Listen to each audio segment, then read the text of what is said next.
Approximately ఒక 20,000 మందిని చంపేసి అక్కడ పడేసినారు. అమెరికన్ ఫోటోగ్రాఫర్ తను ఫోటో తీస్తే అప్పటి కాలంలోనే ఎక్స్ట్రీమ్ వైరల్ అయిపోయిందండి. రాబందులు వచ్చి మన బాడీని పీక్కు తింటుంటాయి. 20,000 is official figure sir. Actually ఇది 34-36,000 అంటారు. బుచ్చరీ షాప్స్ లో మన మహిళల్ని బట్టలు లేకుండా వాళ్ళ జుట్టులతో ఏలాడదీశారు. మనుషుల్ని కుప్పల్లాగా పెట్టి కాల్చారు. మనం చాలా పెద్ద తప్పు చేసాం. 1940s లోనే మొహమ్మద్ అలీ జిన్నాని చంపేస్తే అసలు ఈ రోజు పాకిస్తాన్ ఉండేది కాదు. గర్ల్స్ ని వీళ్ళ ప్లెజర్ ని ఫ్రస్ట్రేషన్ ని తీర్చుకోవడానికి అమ్మాయిని కొనుక్కొని వెళ్ళిపోతుంటారంట. ఆ అమ్మాయిని చూస్తే తెలిసిపోతుంది అమ్మాయి విమెన్ ట్రాఫికింగ్ లో వెళ్తుంది, మళ్ళీ తిరిగి రాదు. చాలా మంది మన హైదరాబాద్ నుంచి ఈ వార్ లో పాకిస్తాన్ కి అమెరికా అండ్ యూకే సపోర్ట్ చేస్తున్నారు. విత్ ప్రూఫ్స్ ఉన్నాయి దీనికి. ఎందుకండి అమెరికా ఎందుకు సపోర్ట్ చేసింది పాకిస్తాన్? సార్ ఒక మాట చెప్తాను సార్, టెర్రరిజం పాకిస్తాన్ భూమి మీద పుట్టింది అమెరికా కోసం. బంగ్లాదేశ్ లో ఒక అమెరికన్ స్పై ఉన్నారు, ప్రైమ్ మినిస్టర్ మోదీని చంపడానికి ఉన్నారు. అది అజిత్ డోవల్ కి తెలిసి మన వాళ్ళని పంపించి బంగ్లాదేశ్ లో అక్కడ చంపేపించిన తర్వాత న్యూస్ కావాలని చూపించినారు అమెరికాకి, చూడు మేము నువ్వు ఎవరైతే చంపాలనుకుంటున్నావో అది మేము వాళ్ళని ఎలిమినేట్ చేసినాము అని. జియో పాలిటిక్స్ లో టూ గుడ్ ఉండడం దేశానికి మంచిది కాదు. ఆపరేషన్ సింధూర్ లో Noor Khan base nuclear command center ఎవరిది? పాకిస్తాన్ వాడిది. న్యూక్లియర్ కమాండ్ సెంటర్ అంటే భూమి లోపల ఉంటుంది సార్. దాని మీద 5 మీటర్స్ స్టీల్ కాంక్రీట్ ఉంటుంది. మనం దాని మీద ఎలా అటాక్ చేసాం తెలుసా? ఉంటుంది కదా సార్, దాని లోపల నుంచి బాంబు పంపించాం. ఇండియా ఆఫ్ఘనిస్తాన్ తాలిబాన్ మిలిటరీ వాడి పాకిస్తాన్ లో ఉన్న కాశ్మీరీ మిలిటెంట్స్ ఎవరైతే కాశ్మీర్ కావాలి అని అంటున్నారో వాళ్ళని చంపేయడానికి యూజ్ చేస్తుంది అని అన్నారు. ఈ దేశంలో ఏం జరుగుతుంది, ఏం జరగబోతుంది, ఏం జరగాల్సింది జరగకుండా మనం ఆపేమో ఇవన్నీ అని తెలుసు. అది అజిత్ దోవల్. ఫర్ ఎగ్జాంపుల్ అజిత్ దోవల్ గారు ఈ రూమ్లో ఉన్నారని మీతో మాట్లాడకుండా మీ మైండ్లో ఏం నడుస్తుందో అని తెలుసుకుంటాం. స్పై వరల్డ్లో ఎలా ఉంటుందంటే సార్, నా మొబైల్ ఉంది, నార్మల్గా పెట్టాను, తిరిగేసి పెట్టాను అనుకోండి, దానికి ఇంకొక అర్థం ఉంటుంది, అదొక మెసేజ్. నేతాజీ సుభాష్ చంద్రబోస్ గారు ఇండియన్ నేషనల్ ఆర్మీని అసలు ఇర్రెసిస్టబుల్ గా తయారు చేస్తారంట. నాకు నా దేశానికి ఫ్రీడమ్ ఇప్పించడం ఇంపార్టెంట్, నేను అక్కడ రాజ్యం చేయడం నాకు ఇంపార్టెంట్ కాదండి. అందుకే వాళ్ళు గ్రేట్ సార్.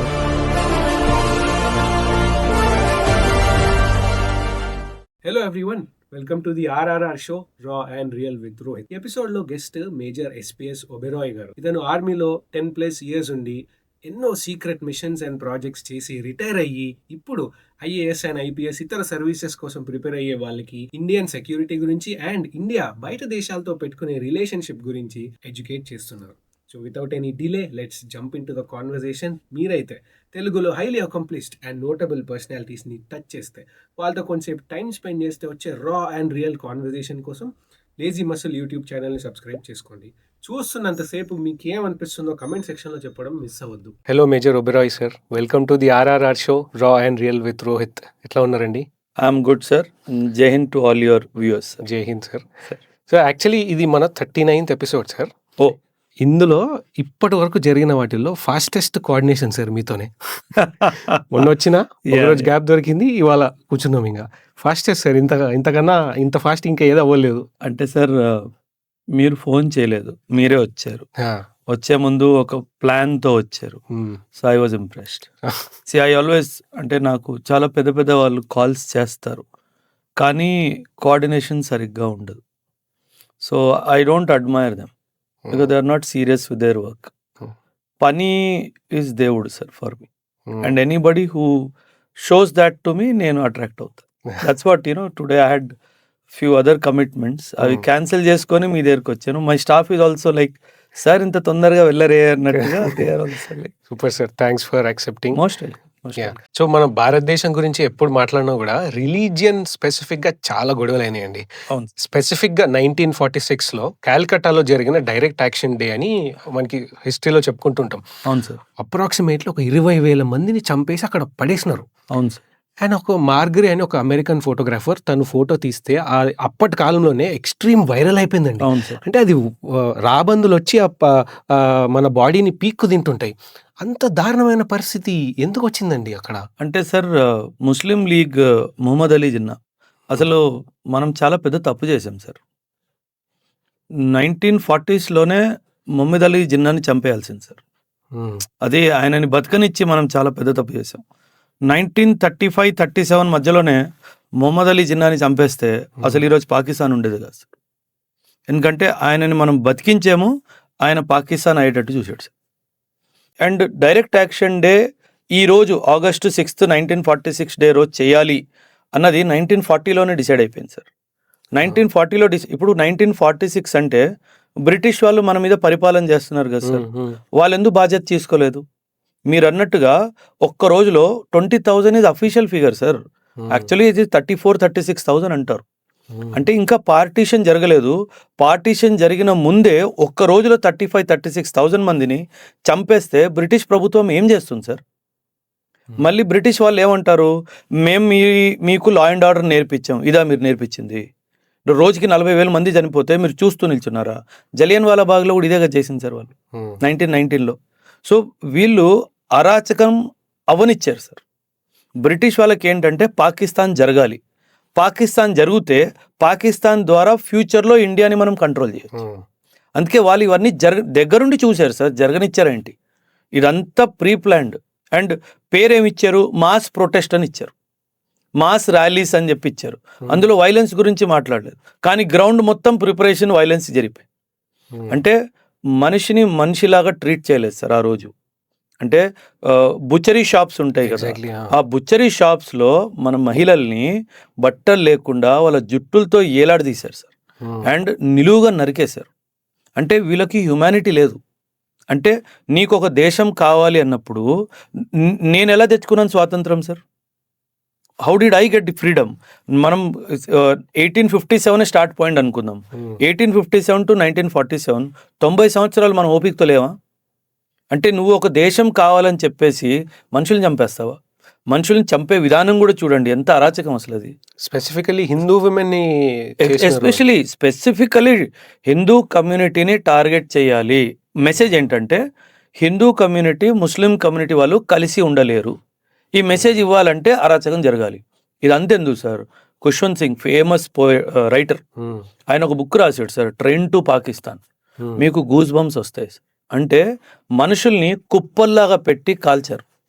అంటే పాకిస్తాన్ నుంచి ఎలా శవాలు వచ్చాయంటే ట్రైన్ నిండగా అక్కడ ఉన్న హిందూస్ని చంపేసి ట్రైన్లో నింపేసి ఇండియాకి పంపించేవాళ్ళు సార్. ఇమాజిన్ ఒక ట్రైన్ డ్రైవర్ కొన్ని వందల శవాలు తీసుకొస్తున్నాడు సార్, ఆయన మైండ్లో ఏం నడుస్తుండొచ్చు. సో ఇమాజిన్, అది మన దేశం చూసింది సార్. అండ్ 1947 మనం పుట్టాం సార్, 1948లో చైనా పుట్టింది సార్, 1945 తర్వాత జపాన్ బాంబు జరిగిన తర్వాత, అటామిక్ బాంబు వేసిన తర్వాత జపాన్ కూడా ఇప్పుడున్న జపాన్ లా పుట్టింది సార్. జపాన్, ఇండియా, చైనా ఎక్కడుంది? పాకిస్తాన్ ఎక్కడుంది సార్? వీళ్ళు చేసిన పాపాలు ఊరికే పోవు సార్. అంటే వీళ్ళు చాలా మందిని అక్రమంగా పొట్టను పెట్టుకున్నారు సార్, వాళ్ళు ఎదగరు 100%, అది గ్యారంటీ సార్.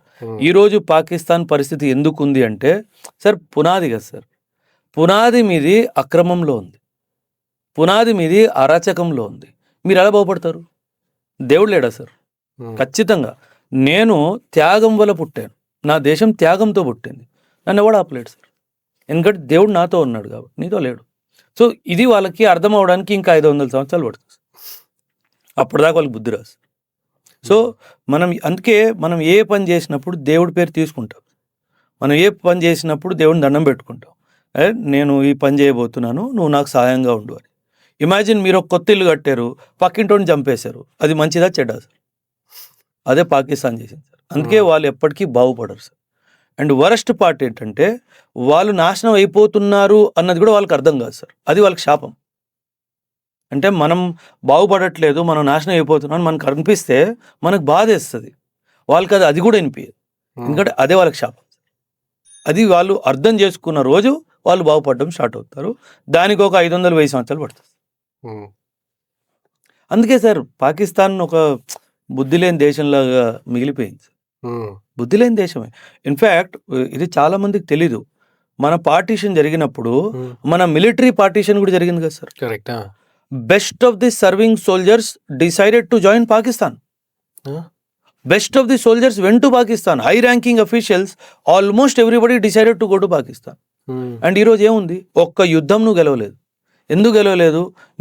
నీ బుర్రలో మట్టి ఉంది కాబట్టి. 1947-48 నా చేతులారు ఓడిపోయావు, 65 ఓడిపోయావు, 71 ఓడిపోయావు, కార్గిల్ వారు ఓడిపోయావు, ఆపరేషన్ సింధూర్ ఓడిపోయావు. వాడు గెలిచిన ఒక్క యుద్ధం లేదు. చూడండి, బెస్ట్ ఆఫ్ ది జనరల్స్ వెళ్ళిన తర్వాత కూడా గెలవలేకపోయాడు. ఎందుకంటే బుద్ధి చెడ్డది సార్. ఎలా గెలుస్తావు? అది ఇందాక మీరు హిందూ విమెన్ గురించి మాట్లాడుకున్నాం కదా ఇందాక, అంత క్రూయల్గా ఉండే అని. మనకి రీసెంట్ టైమ్స్లో వచ్చిన కేరళ స్టోరీస్ మూవీలో కూడా కొంతవరకు చూపించినారు మన లవ్ జిహాద్ గురించి, అవును సార్. కన్వర్ట్ చేసి ఆఫ్ఘనిస్తాన్ కానీ ఐసిస్ క్యాంప్స్లో తీసుకెళ్లడం కానీ జరిగింది. బట్ నేను దీని గురించి రీసెర్చ్ చేసేటప్పుడు ఒక చోట చదివిన ఏంటంటే ఐసిస్లో క్యాంప్స్ ఉంటాయంట, అవును. వేరన్ అక్కడ గర్ల్స్ని వీళ్ళ ప్లెజర్ని ఆర్ వీళ్ళ ఫ్రస్ట్రేషన్ని తీర్చుకోవడానికి అమ్మాయిల్ని కొనుక్కొని వెళ్ళిపోతుంటారంట. అవును. 2000 రూపీస్కి 3000 రూపీస్కి అవును. They sell. అవును. అంటే ఏంటండి ఈ పరిస్థితి అక్కడ అమ్మాయిలకి? అంటే Asia is the biggest supplier sir. Pakistan నుంచి, ఇండియా నుంచి, బంగ్లాదేశ్ నుంచి, ఇండోనేషియా నుంచి, ఇలాంటి దేశాల నుంచి అమ్మాయిని కొనుక్కుంటారు sir. This is women trafficking. అందుకే ఐసిస్లో ఉమెన్ ట్రాఫికింగ్ వాజ్ ఒక వింగ్. అక్కడ సోల్జర్స్కి, ఎందుకంటే వాళ్ళు టెర్రరిజం చేస్తున్నారు, చాలా డిఫికల్ట్ సర్కమ్స్టాన్సెస్లో వాళ్ళు టెర్రరిజం చేస్తారు. సో వాళ్ళకి ఒక ఎంటర్టైన్మెంట్ లాగా, వాళ్ళకి ఒక ఫ్రస్ట్రేషన్ తీర్చుకునే దానిలాగా ఒక వింగ్ లాగా చేశారు ఉమెన్ ట్రాఫికింగ్. అంటే మనిషిని మనిషిలాగా చూడకుండా మీరు అన్నట్టుగా 2000, 3000 ఎవరైనా నోరెత్తితే చంపేయడం. సో ఇది ఒక ప్రొఫెషనల్గా చేశారు సార్ ఐసిస్లో, ముఖ్యంగా ఐసిస్లో. వేరే దాంట్లో అంతగా జరగలేదు, కానీ ఐసిస్ క్యాంప్స్లో మాత్రం ఇది చాలా టాప్ లీడర్స్ కానీ, మిడిల్ లెవెల్ లీడర్స్ కానీ, జూనియర్ లెవెల్ కాడర్ కానీ వీళ్ళందరూ వీళ్ళకి అమ్మాయిలు సప్లై చేశారు. అండ్ ఇన్ఫ్యాక్ట్ ఒక పాయింట్లో ఐఎస్ఐఎస్కి జాయిన్ అవ్వాలి ఒక పుల్ ఫ్యాక్టర్ అక్కడ దొరికే అమ్మాయిలు. ఫండమెంటలిజం పోయింది, ఇస్లాంని బాగు చేయాలి లేదా ఇస్లాం తీసుకురావాలి, అవన్నీ పక్కకి వెళ్ళిపోయాయి. ఒకటి పవర్, ఇంకొకటి అమ్మాయిలు. So this is how Pakistan కానీ ఐసిస్ కానీ survived sir. This is all అంటే వీళ్ళు ఈ పాపాన్ని ఎలా తొలగించుకుంటారో నాకు తెలియదు సార్. అంటే బికాస్ ఇంత అంతా కాదు సార్ వీళ్ళు చేసింది. ముఖ్యంగా ఇండియా అమ్మాయిల్ని కానీ, బంగ్లాదేశ్ నుంచి తీసుకెళ్ళిన అమ్మాయిల్ని కానీ వీళ్ళు చాలా అరాచకంగా బిహేవ్ చేశారు. ఇన్ఫ్యాక్ట్ మిడిల్ ఈస్ట్లో చాలామంది ముస్లిం కమ్యూనిటీకి చెందిన వాళ్ళు వెళ్తారు sir, lower lung కార్డర్స్, domestic workers అని చెప్పి. వాళ్ళతో కూడా చాలా ప్రవర్తన బాగోదు సార్. వాళ్ళతో కూడా చాలా చాలా విపరీతంగా ట్రీట్ చేస్తారు. ఇన్ఫ్యాక్ట్ రీసెంట్గా సౌదీ అరేబియాలో కఫాలా సిస్టమ్ పోయింది. ఆ కఫాలా సిస్టమ్ ఎలా అంటే, ఇప్పుడు నేనే ఒక అమ్మాయి, నేను హైదరాబాద్ నుంచి సౌదీ అరేబియా ఒక షేక్ ఇంట్లో డొమెస్టిక్ వర్కర్ లాగా నేను వెళ్ళాలనుకున్నాను. నేను వెళ్ళాను. వెళ్ళిన రోజు నా పాస్పోర్ట్ తీసేసుకుంటారు సార్. అంటే నా పాస్పోర్ట్ తీసేసుకున్నారంటే నేను ఇంటికి తిరిగి రావాలా రావద్దా అనేది ఆయనే డిసైడ్ చేస్తాడు. నాకు ఆ ఇల్లు నచ్చలేదు, ఇంట్లో మనుషులు నచ్చలేదు, నేను పక్కింట్లో వెళ్ళి పని చేసుకుంటాను, అది కుదరదు. నేను పోలీస్ స్టేషన్కి వెళ్ళి కంప్లైంట్ కూడా లాడ్జ్ చేయలేను సార్. అంటే దీనికి మించిన బానిసత్వం ఏముంటుంది? ఇది 21st century స్లేవరీ కాకపోతే ఇంకేంటి సార్? నా చాలామంది students they are into immigration sir. Immigration, ఎయిర్పోర్ట్స్లో ఇమిగ్రేషన్లో ఉంటారు కదా, వాళ్ళు చెప్తారు సార్ వీళ్ళని చూస్తే తెలుస్తుంది వీళ్ళు విమెన్ ట్రాఫికింగ్లో వెళ్తున్నారు అని. మాకు అనిపిస్తుంది డాక్యుమెంట్స్ అన్నీ కరెక్ట్గా ఉన్నాయి, ఎలా ఆపాలి? మా సీనియర్స్కి చెప్తేనేమో డాక్యుమెంట్స్ చూడండి, డాక్యుమెంట్స్ ఉంటే వెళ్ళనివ్వండి అంటారు. ఎలా ఆపాలి? ఆ అమ్మాయిని చూస్తే తెలిసిపోతుంది ఆ అమ్మాయి విమెన్ ట్రాఫికింగ్లో వెళ్తుంది, మళ్ళీ తిరిగి రాదేమో. ఆయన ఏం చేయలేము, ఎందుకంటే డాక్యుమెంట్స్ అన్నీ కరెక్ట్గా. అంటే దీన్ని ఒక ఆర్గనైజ్డ్ క్రైమ్ లాగా చేసేసారు. చాలామంది మన హైదరాబాద్ నుంచి వెళ్తారు. నా ఓన్ స్టూడెంట్స్ అక్కడ కూర్చొని ఉన్నారు, వాళ్ళు చెప్తారు నాకు, సార్ మాకు చాలా పెయిన్ఫుల్గా ఉంటుంది. అంటే వాళ్ళ జీవితం నాశనం అయిపోవడంలో మా రోల్ కూడా ఉంది అంట. బట్ లీగల్గా ఏం చేయలేరు. What can you do? అంటే వాళ్ళు ఆ దేశానికి వెళ్ళాలనుకుంటున్నారు, ఆ దేశం ఓకే రండి అంటుంది, డాక్యుమెంట్స్ అన్నీ కరెక్ట్గా ఉన్నాయి, మీరు ఎలా ఆపుతారు? పంపించేవాడేమో డబ్బు కోసం లొంగిపోయాడు. చాలామంది మ్యారేజ్ పేరు మీద వెళ్తారు, కానీ అక్కడ జరిగేది మ్యారేజ్ కాదు సార్. సో ఇదంతా డబ్బు కోసం అయిపోయింది సార్. అంటే మనిషి విలువ డబ్బు ముందు శూన్యం అయిపోయింది. సో దిస్ ఇస్ అంటే మనం మళ్ళీ వీ హ్యావ్ టు, అసలు హ్యూమన్ బీయింగ్ ఏంటి అన్నది మనము ఆ స్టేజ్కి వెళ్ళిపోయాం సార్. అందుకే కలియుగం అంటారు, అందుకే కలియుగం అని. So very painful sir. అంటే పాపం వాళ్ళతో ఏం జరుగుతుంది, వాళ్ళని ఎట్లా ట్రీట్ చేస్తారు, లివింగ్ కండిషన్స్ ఎలా ఉంటాయి, టైం ఫుడ్ పెడతారా, గొడ్డు చాకిరి చేయించుకుంటారు సార్. నాకు చాలామంది friends, because I studied in Hyderabad, old సిటీలో నేను పుట్టి పెరిగాను సార్. చాలామంది ముస్లిం ఫ్రెండ్స్ ఉన్నారు, వాళ్ళందరూ అంటారు అక్కడ గొడ్డు చాకిర్రా, 20 hours పనులు చేయించుకుంటారు, 20 గంటలు, 18 గంటలు, 20 గంటలు పని చేయాలి. వాళ్ళు ఏదో నామకే వాస్తే నువ్వు బతుకుండాలని ఫుడ్ పెడతాడు, ఒక సెలవు లేదు, ఒక ఆహారం లేదు, ఒక మర్యాద లేదు, గౌరవం లేదు, ఇంటికెళ్ళనిచ్చే స్వేచ్ఛ లేదు, ఏం లేదు. అంటే వాళ్ళ ఇంట్లో ఉన్న పశువుల కన్నా మా కండిషన్ చాలా అధ్వానం. చాలామంది వదిలేసి వచ్చేసిన వాళ్ళు ఉన్నారు సార్. ఇదంతా గవర్నమెంట్ ఏం చేస్తారు సార్? మీరే కోరుకుంటున్నారు కదా. డబ్బు కోసం ఆశపడి ఏదో వాళ్ళు డబ్బులు ఇచ్చేస్తారు, వాళ్ళు డబ్బులు సార్. మన భూమిలో మన దేశంలో ఉన్న స్వేచ్ఛ ఇంకెక్కడైనా దొరుకుతుందా సార్? మీకు ఒక వృత్తి నచ్చలేదు, మీరు అది మానేసి ఇచ్చేస్తున్నారు. మీకు ఎవరైనా ఆపారా సార్? ఆ స్వేచ్ఛ అక్కడ లేదు సార్. అంటే ఇప్పుడు నేను కఫాలా అంటేనే స్పాన్సర్ సార్. నేను షేక్ని, నేను మిమ్మల్ని పిలిచాను, మీరు ఎప్పుడు తిరిగి వెళ్ళాలా అది నేను డిసైడ్ చేస్తాను. అంటే నీ బాడీలో ఉన్న లాస్ట్ డ్రాప్ ఆఫ్ బ్లడ్ తీసిన తర్వాత సరిపో అంట. అది అక్కడ జరిగేది. కువైట్లో కానీ, బహ్రెయిన్లో కానీ, యూఏఈలో కానీ, ఖతర్లో కానీ, సౌదీలో కానీ జరిగేది ఇదంతా ఇదే సార్. అంటే చిన్నప్పుడు కూడా నేను చాలా వింటుంటానండి. మా రిలేటివ్స్‌లో చుట్టుపక్కల వాళ్ళు ఎవరో మస్కట్‌కి వెళ్ళినారు, అక్కడ ఫ్యాక్టరీలో పనిచేస్తారు, అది ఇది అని అంటారు. వాళ్ళు వెళ్ళిపోతారు తప్ప మళ్ళీ రారింగా. అదే చెప్తున్నాను కదా సార్, చాలా రేర్. అండ్ వచ్చిన వాళ్ళతో మీరు స్టోరీలు వింటే మీకు బ్లడ్ బాయిల్ అయిపోతుంది. అంటే ఇది మోడర్న్ డే స్లేవరీయే కదా సార్, బానిసత్వమే కదా. అంటే ఇక్కడ నుంచి కంపేర్ చేసుకుంటే ఒక 10 రూపాయలు ఎక్కువ దొరుకుతున్నాయని చెప్పేసి మనిషి శరీరాన్ని ఎందుకు అమ్ముకోవాలి సార్? వాళ్ళ సెల్ఫ్ రెస్పెక్ట్ని ఎందుకు అమ్ముకోవాలి? ఇక్కడే పిల్లలతో ఉండండి, ఏం కాదు. 3 పూటలు కాకపోతే 2 పూటలు తింటారు కదా. దానికోసం మనల్ని మనం ఎందుకు అమ్ముకోవాలి సార్? సో బట్ సమ్వేర్ కొన్ని ఫ్యామిలీస్లో, కొన్ని బిలీఫ్ సిస్టమ్స్లో అక్కడికి వెళ్ళాలి అన్నది మోటివేషన్ ఇప్పుడు కూడా ఉంటుంది. సో ఈ జియో పొలిటికల్గా మాట్లాడుతున్నప్పుడు ప్రతిసారి మనకు మాట్లాడుకునే మాట 1971లో ఇండియా పాకిస్తాన్ జరిగిన వార్ అండి. సో ఈ వార్లో పాకిస్తాన్కి అమెరికా అండ్ యూకే సపోర్ట్ చేస్తున్నారు. అవును, విత్ ప్రూఫ్స్ ఉన్నాయి దీంట్లో. అవును. మనమేమో అమెరికా నెత్తిన పెట్టుకొని అమెరికా అంటే గొప్ప, ల్యాండ్ ఆఫ్ డ్రీమ్స్, అది ఇదని అనుకుంటాం. వాళ్ళేమో ఓపెన్గా లిటరలీ అప్పటి ప్రెసిడెంట్ నిక్సన్ ఎవరైతే ఉన్నారో వాళ్ళు అంటారు, remember Pakistanis have been our friends, the damn Indians. ఆ వర్డ్ వాడతాడు ఆయన. Damn Indians have not been our friends అంటాడు. మనమేమో ఇట్లా ఉన్నాం అమెరికాని ప్రైజ్ చేస్తూ. ఎందుకండి అమెరికా ఎందుకు సపోర్ట్ చేసింది పాకిస్తాన్కి? సార్ ఒక మాట చెప్తాను సార్, మీరు ఒక పేరు తీసుకున్నారు, Richard Nixon. American history of presidents తీసుకుంటే వాడిని మించిన వెద ఇప్పుడు దాకా లేడు సార్. చాలా అంటే ఎకనామిక్గా కూడా పిచ్చి డిసిషన్లు తీసుకున్నాడు. ఇన్ఫ్యాక్ట్ రిచర్డ్ నిక్సన్తో పాటు ఇందిరాగాంధీది కూడా ఒక ఎక్స్పీరియన్స్ ఉంది. చాలా అవమానించాడు. ఆయన అవమానించిన తర్వాతనే ఇందిరాగాంధీ తిరిగి వచ్చిన తర్వాత అదంతా మనకి గ్రీన్ రెవల్యూషన్లో పుష్ వచ్చింది. గ్రీన్ రెవల్యూషన్ కొంచెం ముందే స్టార్ట్ అయింది, కానీ పుష్ వచ్చింది. వాడు ఫుడ్ ఇస్తాను అని చెప్పి పిలిచి అవమానించాడు Indian prime minister. So that is when Indira Gandhi కోపం వచ్చింది.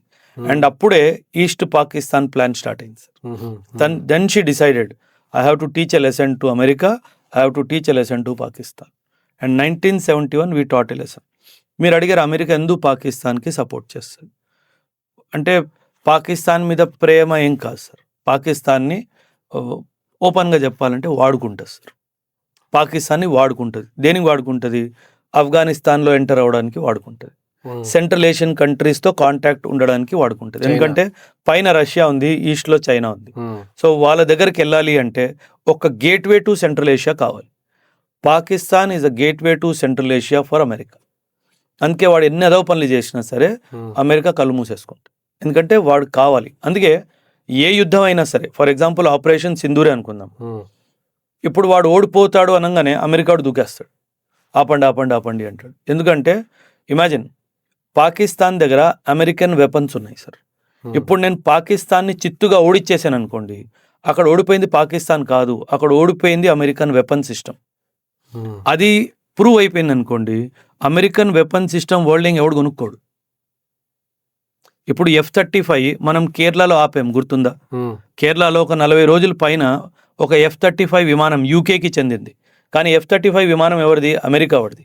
F-35 విమానం మన కేరళలో 40 రోజులు పైగా బ్లాక్ చేసాం, దాన్ని మనం లాక్ చేసేసాం, అది ఇంజన్ ఆన్ అవ్వకుండా చేసాం సార్. 45+ డేస్. 16 కంట్రీలు F-35 ఆర్డర్స్ని విత్డ్రా చేసుకున్నారు సార్. 16 కంట్రీలు. నేను ఒక్క పని చేస్తే 16 కంట్రీలు ఆర్డర్లు పోయినాయి. ఒక్కొక్క కంట్రీ ఆర్డర్లు 80 విమానాల ఆర్డర్లు. They have taken it back. We don't trust your air craft. అది ఇండియా నేర్పిన లెసన్ అమెరికాకి. ఇది వాస్తవం సార్, ఎవరు మాట్లాడరు. సో పాకిస్తాన్ ఓడిపోయాడు అంటే అమెరికా ఓడిపోయాడు అని లెక్క. సో ఇప్పుడు పాకిస్తాన్కి తోడు చైనా కూడా జాయిన్ అయిపోయాడు. సో F-16s కానీ, మిజైల్ సిస్టమ్స్ కానీ, స్టింగర్ మిజైల్స్ కానీ, ఇవన్నీ అమెరికన్ ఆరిజిన్ వెపన్స్. వాడు మన చేతుల్లో ఓడిపోయాడంటే అమెరికా ఓడిపోయినట్లే. అండ్ మనది రష్యన్ వెపన్స్ కాబట్టి రష్యా గెలిచినట్లు లెక్క. సో అందుకే పాకిస్తాన్ని ఎవ్వరు ఎప్పటికీ ఓడిపోనివ్వరు సార్.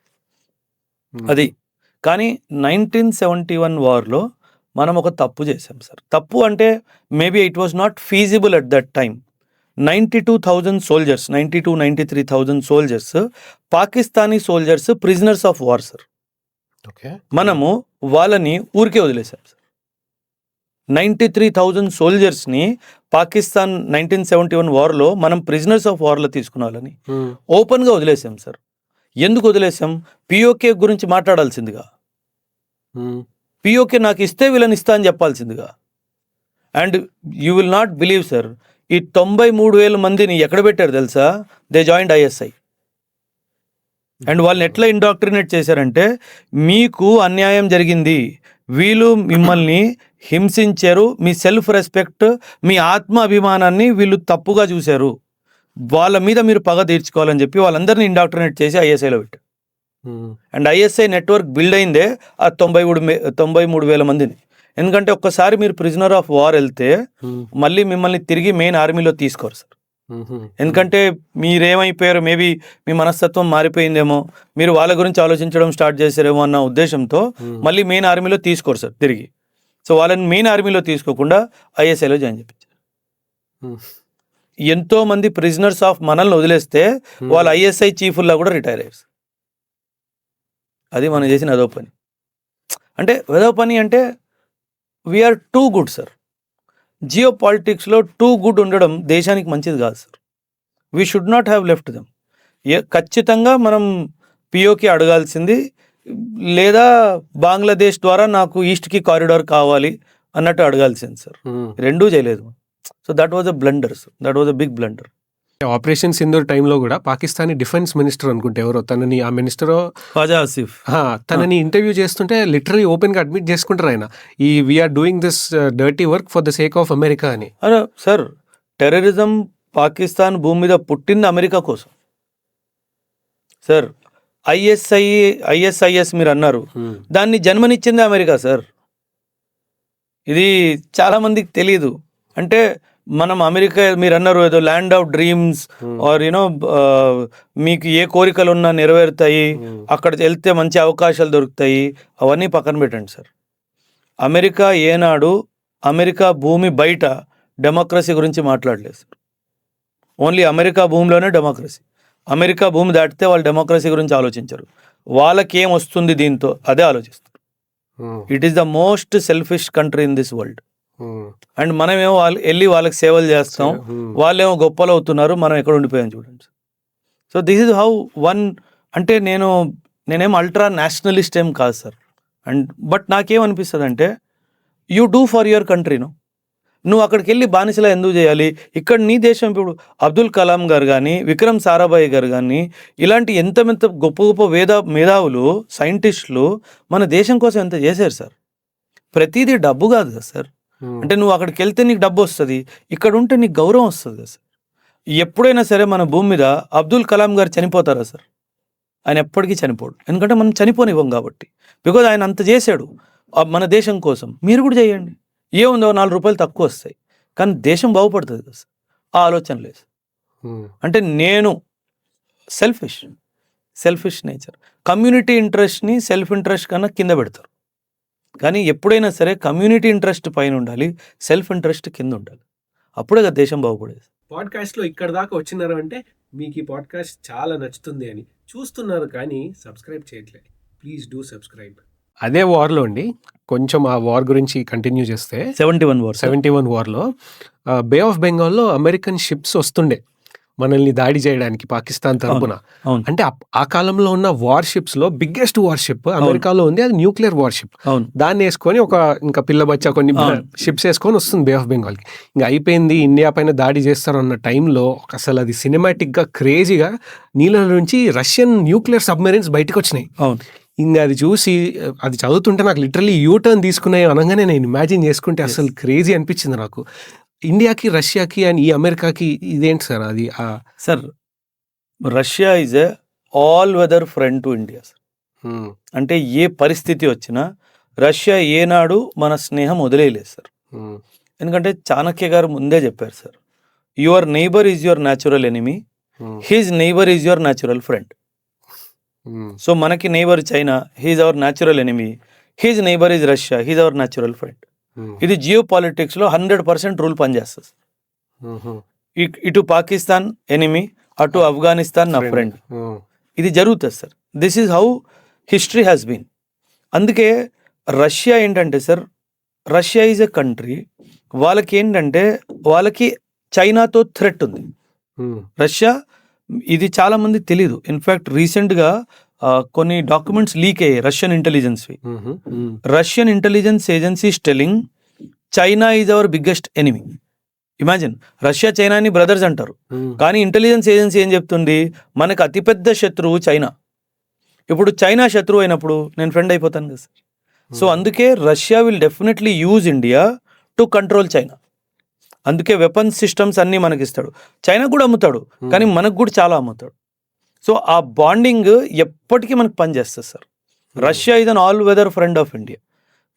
సో మనం రష్యాని అందుకే సార్ నమ్ముతాం. అది అంటే అమెరికాకి రష్యాకి తేడా ఫ్రెండ్షిప్లో ఏంటో చెప్తాను వినండి సార్. అమెరికా వాడు ఎప్పుడు కూడాను ఆయుధాలు మనతో పాటు కలిసి ప్రొడక్షన్ చేయడు సార్, మనకు అమ్ముతాడు. సో ఏంటి, బయ్యర్ సెల్లర్ రిలేషన్షిప్. రష్యా వాడు అట్లా కాదు సార్, మనం కలిసి ప్రొడక్షన్ చేద్దాం అంటాడు. You saw the BrahMos, BrahMos missile, Brahmaputra నది అండ్ మాస్కో రివర్. సో అది బ్రహ్మోస్ అని చెప్పేసి మనం డెవలప్ చేసాం sir. World's most advanced cruise missile. అసలు వరల్డ్ దగ్గర బ్రహ్మోస్కి ఆన్సరే లేదు సార్ ఇప్పుడు కూడా, ఇంక్లూడింగ్ అమెరికా, ఇంక్లూడింగ్ చైనా, ఎవరి దగ్గర బ్రహ్మోస్కి ఆన్సరే లేదు. ఎందుకంటే క్రూజ్ మిజైల్లో స్పీడ్ ఆఫ్ ది సౌండ్ని దాటింది ఇది ఒక్కటే missile. Simple sir. Cruise missile అంటే ఇది గాల్లో స్ట్రైట్ పోదు, భూమికి నేప్ ఆఫ్ ది అర్త్ అంటారు, భూమికి క్లోజ్గా ఫాస్ట్గా వెళ్తుంది. ఇప్పుడు దీన్ని ఢీ కొట్టాలంటే ఇంకొక మిజైల్ దీనికన్నా ఫాస్ట్గా వెళ్ళాలి కదా, దీనికన్నా ఫాస్ట్గా వెళ్ళే మిజైలే లేదు, cruise missile. So BrahMos is undefeatable. అందుకే more than 30 countries are asking India to sell BrahMos.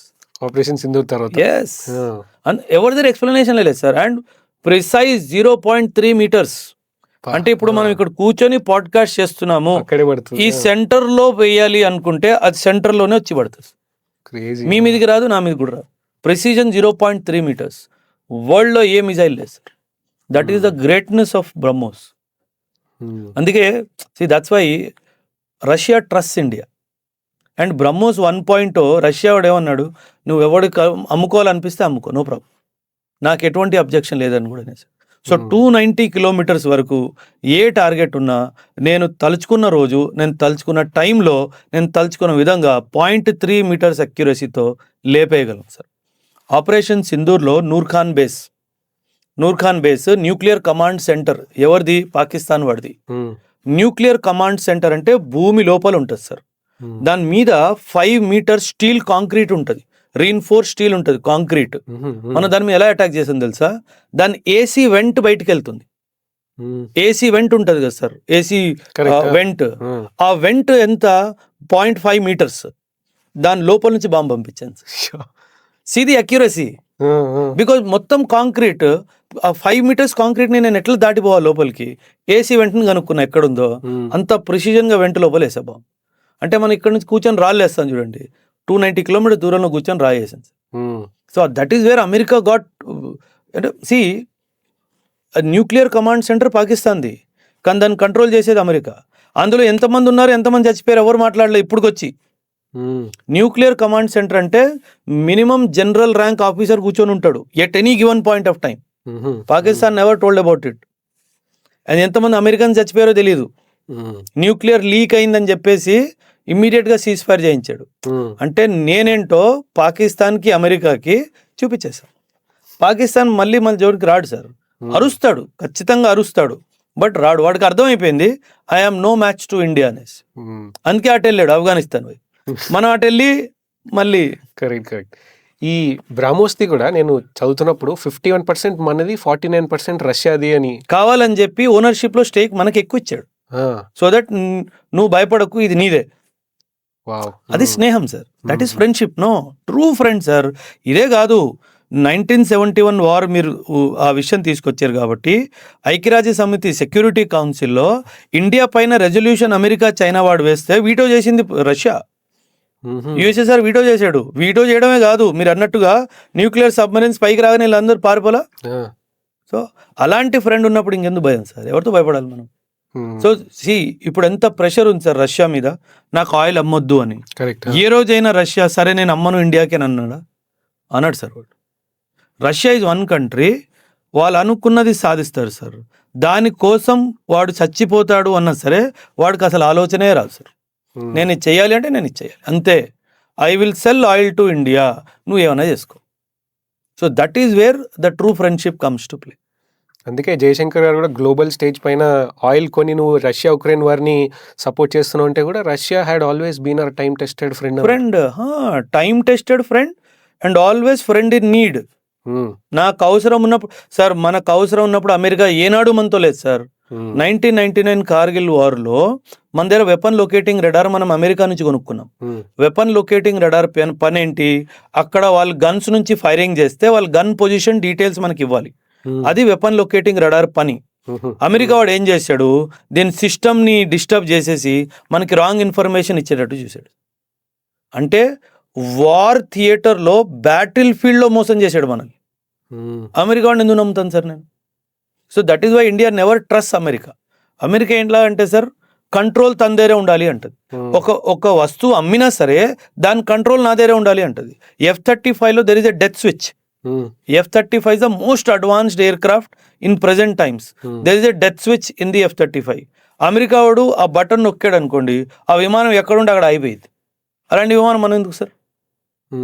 So that is how America is a bad country. మనం మిక్స్ కొన్నాము, సుకోయిస్ కొన్నాము రష్యా నుంచి. ఏనాడు ఏమన్నా ప్రాబ్లం వచ్చిందా సార్? ఏనాడు problem? That is the value of true friendship with Russia. ఇందాక మనం మాట్లాడుకున్నప్పుడు మన పక్క రాజ్యం శత్రువు రాజ్యం మన మిత్రుడు అని అనుకున్నాం. అట్లా మనకి పాకిస్తాన్కి ఆఫ్ఘనిస్తాన్ శత్రువు, మనకి ఇండియాకి ఆఫ్ఘనిస్తాన్ ఇస్ మిత్రుడు. ఇప్పుడు రీసెంట్ నాట్ ఓన్లీ ఈ ఒకే లాజిక్ కాదు సార్, హిస్టారికలీ మనకు ఆఫ్ఘనిస్తాన్ ఫ్రెండే. హిస్టారికలీ కూడా ఈ ఒక్క లాజిక్కే కాదు, హిస్టారికలీ ఆఫ్ఘనిస్తాన్ ఇండియాని ఎప్పుడు హాని కలిగించలేదు. ఇండియా ఎప్పుడు ఆఫ్ఘనిస్తాన్ కి హాని కలిగించలేదు. ఇది చాలా మందికి తెలియదు సార్. సో అయితే ఇది ఎందుకు అడుగుతున్నా అంటే, రీసెంట్ టైమ్స్లో మనకి ఇండియా ఆఫ్ఘనిస్తాన్ టైస్ గురించి ఎక్స్టర్నల్ అఫైర్స్ మినిస్టర్స్ ఇద్దరు మాట్లాడుకుంటున్నారు. బట్ నేను అంతకుముందు ఇది పాత లీక్ అయిన వీడియోస్, ఒక అమెరికన్ ఇంటెలిజెన్స్ CIA ఏదైతే ఉందో తను ఒక మాట అంటుంది అనమాట. ఇండియా ఆఫ్ఘనిస్తాన్ తాలిబాన్ మిలిటరీ వాడి పాకిస్తాన్లో ఉన్న కాశ్మీరీ మిలిటెంట్స్ ఎవరైతే కాశ్మీర్ కావాలి అని అంటున్నారో వాళ్ళని చంపేయడానికి యూజ్ చేస్తుంది అని అన్నారు. అంటే మనకి బయట కనిపించేదేమో డెవలప్మెంట్ చేస్తున్నాము అది ఇది అని అంటారు ఇండియా ఆఫ్ఘనిస్తాన్ టైస్ ప్రకారం, బట్ ఇన్సైడ్ ఇది జరుగుతుంది అని అన్నారు. బట్ దిస్ ఈజ్ నాట్ అంటే అంటే ఎవరు మాట్లాడారో నాకు తెలియదు కానీ, బట్ ఓపెన్ మీడియా సోర్స్లో అయితే సార్ మీరు తాలిబాన్ని అర్థం చేసుకోవాలి సార్. తాలిబాన్ ఎవరు? తాలిబాన్ని పుట్టించింది Pakistan, America, Saudi Arabia. Talib అంటే student sir. Student of Islam is called as talib. మీరు ఇప్పుడు మీ student, talib is a student, Taliban is a student. ఏం జరిగిందంటే అప్పట్లో రష్యా వాడు ఆఫ్ఘనిస్తాన్ మీద దాడికి వస్తున్నాడు అని చెప్పి ఆఫ్ఘనిస్తాన్ని కాపాడాలని చెప్పేసి పాకిస్తాన్ వాడు ఏం చేశాడు, ఆఫ్ఘనిస్తాన్ నుంచి యూత్ని తీసుకొచ్చి వాళ్ళ దేశంలో వాళ్ళకి వెపన్స్ ట్రైనింగ్ ఇచ్చి, గొరిల్లా వార్ఫేర్ ట్రైనింగ్ ఇచ్చి వాళ్ళ మీద పంపించాడు, USSR మీద. అందుకే వాళ్ళని తాలిబాన్ అంటారు, because he's a student. So వాళ్ళు ఇప్పుడు పాకిస్తాన్ వాళ్ళని తంతున్నారు మంచిగా, ఎందుకంటే నువ్వు చేసింది అదో పని కాబట్టి. సో తాలిబాన్తో మన రిలేషన్షిప్ ఎప్పుడు పాజిటివే సార్, కానీ మనం ఓపెన్గా దీని గురించి పాజిటివ్గా మాట్లాడలేదు sir. Taliban has always been a good friend of India. వాడు ఏ రోజు Taliban is a terrorist organization, UN లో ఈ రోజుకి Taliban is a terrorist organization, కానీ ఏ రోజు తాలిబాన్కి చెందిన ఏ ఒక్క టెర్రరిస్ట్ అయినా సరే ఆర్ ఏ ఒక్క రెవల్యూషనరీ ఫైటర్ అయినా సరే ఇండియా మీద ఎప్పుడు దాడి చేయలేదు sir. Because they know India is a friend, they know India మనకి హామ్ చేయలేదు, మనకు హామ్ చేసింది పాకిస్తాన్, మనకు హామ్ చేసింది అమెరికా. సో వాళ్ళనే కొడతారు తప్పితే ఇండియాని ఏనాడు అనరు. మీరు అన్నట్టుగా వాళ్ళని వాడి ఇండియా మీదకి వస్తున్న మిలిటెంట్స్ మీద మనం దాడి చేస్తున్నామో మేబీ ఇది కోవర్ట్ ఆపరేషన్స్ అయి ఉండొచ్చు. దాని గురించి నాకు ఇన్ఫర్మేషన్ అయితే లేదు. ఒకవేళ అది నిజమైతే మంచిదే కదా, ముళ్ళుని ముళ్ళుతోనే తీయాలి కదా. కరెక్ట్. సో మంచిది. If at all it is true, it is good thing and I support wholly and I'm sure దేశం అంతా కూడా సపోర్ట్ చేస్తాం. అంతే కదా సార్. ఎందుకంటే గొడ్డుని దాని భాషలోనే చెప్పాలి, మనిషి భాషలో చెప్తే గొడ్డుకు అర్థం కాదు. That's it. భారతదేశంలో ఒక అతన్ని మనం ఇండియన్ జేమ్స్ బాండ్ అంటాం. అంటే అతను చేసిన ఆపరేషన్స్కి కానీ లేకపోతే సర్జికల్ స్ట్రైక్స్ ప్లాన్ చేసిన దాన్ని బట్టి కానీ స్పై స్టోరీస్ గురించి కానీ అజిత్ దోవల్ గారిని ఈ పేరుతో పిలుస్తాం.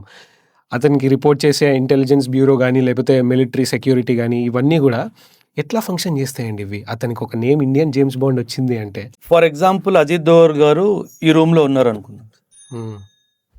మీతో మాట్లాడకుండా మీ మైండ్లో ఏం నడుస్తుందో ఆయన తెలుసుకుంటాడు. మీతో మాట్లాడు, మీరు నాతోనే మాట్లాడుతున్నాడు, ఆయన కూర్చొని మిమ్మల్ని అబ్జర్వ్ చేస్తున్నాడు.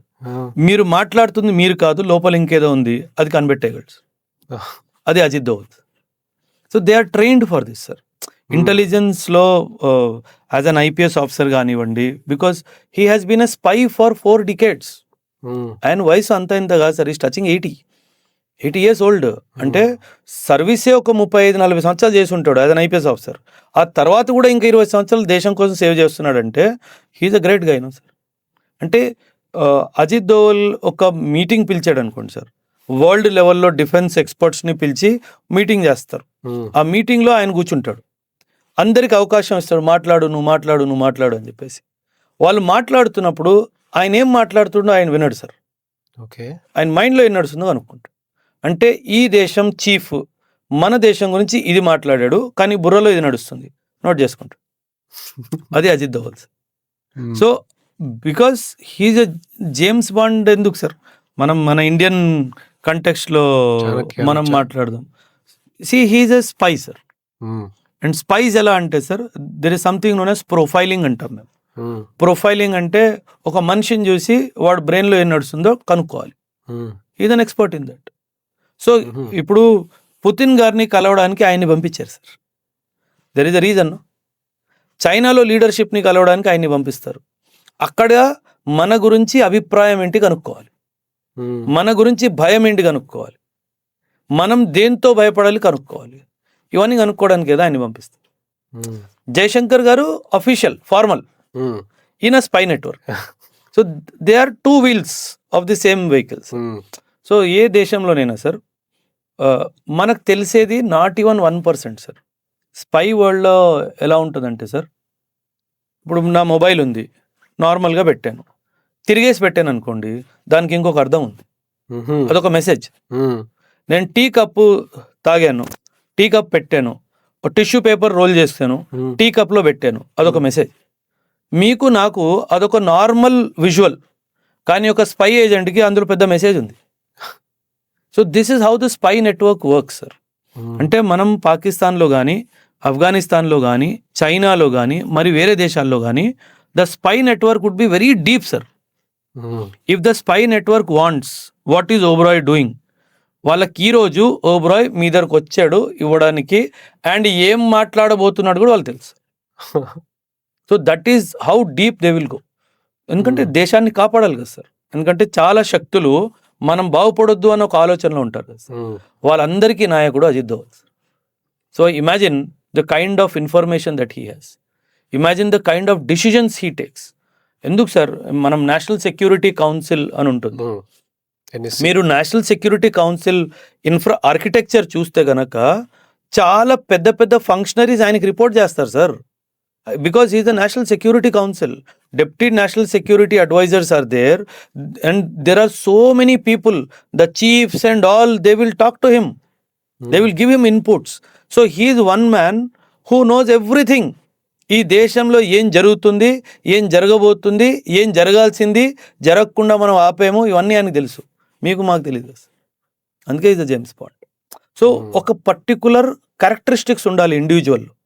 ఆయనలో అన్ని characteristics as a James bond ఉన్నాయి sir. He the real son of India sir. ఆయన కదా సార్ కాంట్రిబ్యూట్ చేస్తున్నాడు దేశం కోసము. అది కదా గొప్పతనం sir. That's what it is. తన తన వర్క్‌లో చూస్తే ఆపరేషన్ బ్లాక్ థండర్ అనేది సిగ్నిఫికెంట్ 1986 దాని గురించి? సార్ యాక్చువల్లీ అందరికీ 1984లో జరిగిన ఆపరేషన్ బ్లూ స్టార్ గురించే తెలుసు. కానీ 1986-87లో ఇంకొక ఆపరేషన్ జరిగింది Golden Temple. That is called Operation Black Thunder. That is where ఇంకా కొందరు ఖాళిస్తానీ మిలిటెంట్స్ ఆ టెంపుల్లో మిగిలిపోయి ఉంటే వాళ్ళని బయటికి తీయడంలో చాలా పెద్ద రోల్ ప్లే చేశారు సార్, వితౌట్ మీడియా గ్లేర్. 1984లో ఎందుకంటే ఇందిరాగాంధీ గారు ఇన్వాల్వ్ అయిపోయారు కాబట్టి ఆ మీడియా గ్లేర్ వచ్చేసింది. ఈయన చాలా సైలెంట్ గా తీసుకొని వచ్చేసాడు. So that is the beauty sir. ఇప్పుడు ఫర్ ఎగ్జాంపుల్ పాకిస్తాన్లో న్యూక్లియర్ సైట్ కహూతా అని చెప్పేసి ఒక న్యూక్లియర్ సైట్ సార్. ఈ సైట్లో న్యూక్లియర్ ఎక్స్పెరిమెంట్స్ జరుగుతున్నాయని ఇన్ఫర్మేషన్ తీసుకొచ్చింది ఆయన కహూతాలో. ఎలా తీసుకొచ్చాడు? దానికి ఎదురుగా ఒక బార్బర్ షాప్ సార్. ఒక బార్బర్ షాప్లో వాళ్ళు హెయిర్ కట్ చేసినప్పుడు హెయిర్ కింద పడిపోతుంది కదా సార్. ఎవరైతే న్యూక్లియర్ సైట్కి దగ్గరలో ఉంటారో వాళ్ళ హెయిర్లో కూడా మనకి కణాలు తెలిసిపోతాయి. సో ఆ హెయిర్ని తీసుకొచ్చి దాంతో రీసెర్చ్ చేసి ఇక్కడ జరుగుతుంది న్యూక్లియర్ ఎక్స్పెరిమెంట్ అని తెలిసిపోయింది సార్. కాకపోతే అప్పట్లో మొరార్జీ దేశాయ్ గారు ఒక చాలా పెద్ద తప్పు చేసేసారు సార్. ఆయన అప్పట్లో పాకిస్తాన్ ప్రెసిడెంట్తో మాట్లాడుతూ మీ కహూతాలో ఏం చేస్తున్నారో మాకు తెలుసు అని చెప్పేసారు. దానివల్ల మన స్పై నెట్వర్క్ అందరినీ పాకిస్తాన్ వాళ్ళు ఓవర్ నైట్ ఎలిమినేట్ చేశారు సార్. అంటే యాజ్ ఎ ప్రైమ్ మినిస్టర్ మీరు యూ స్లిప్డ్ యువర్ టంగ్. అది జరగాల్సింది కాదు సార్, చాలా పెద్ద తప్పు జరిగింది. కానీ ఇప్పుడు Pakistan is a nuclear country sir. అసలు పాకిస్తాన్ని న్యూక్లియర్ కంట్రీ ఎందుకు అవరించాం? ఇజ్రాయెల్ వాడు ఇప్పుడు ఇరాన్ని ఆపట్లా, అమెరికా వాడు ఇరాన్ని ఆపట్లా. So why I did not stop Pakistan? ఇప్పుడు అయిపోయాడు అని ఏడుస్తున్నావు, ఎందుకు అవనిచ్చావు అన్నది కదా సార్ ప్రశ్న. అవనిచ్చిన తర్వాత అయిపోయాడు అని చెప్పి ఏడుస్తే అర్థం ఏముంది అందులో? The way Israel is stopping Iran from becoming nuclear నేనెందుకు ఆపలేదు పాకిస్తాన్? ఎందుకంటే అప్పట్లో leadership did not support it. That ధైర్యం లేదు సార్. ఎందుకు లేదంటే పరిస్థితులు బాగాలేవు. అంటే కంప్లీట్లీ వాళ్ళ మీద కూడా బ్లేమ్ కాదు, but at the same time ధైర్యం చెయ్యాలి కదా సార్. ధైర్యం చేయకపోతే ఎలా? సో ఆ ధైర్యం లేనందువల్ల మొత్తం Pakistan became a nuclear.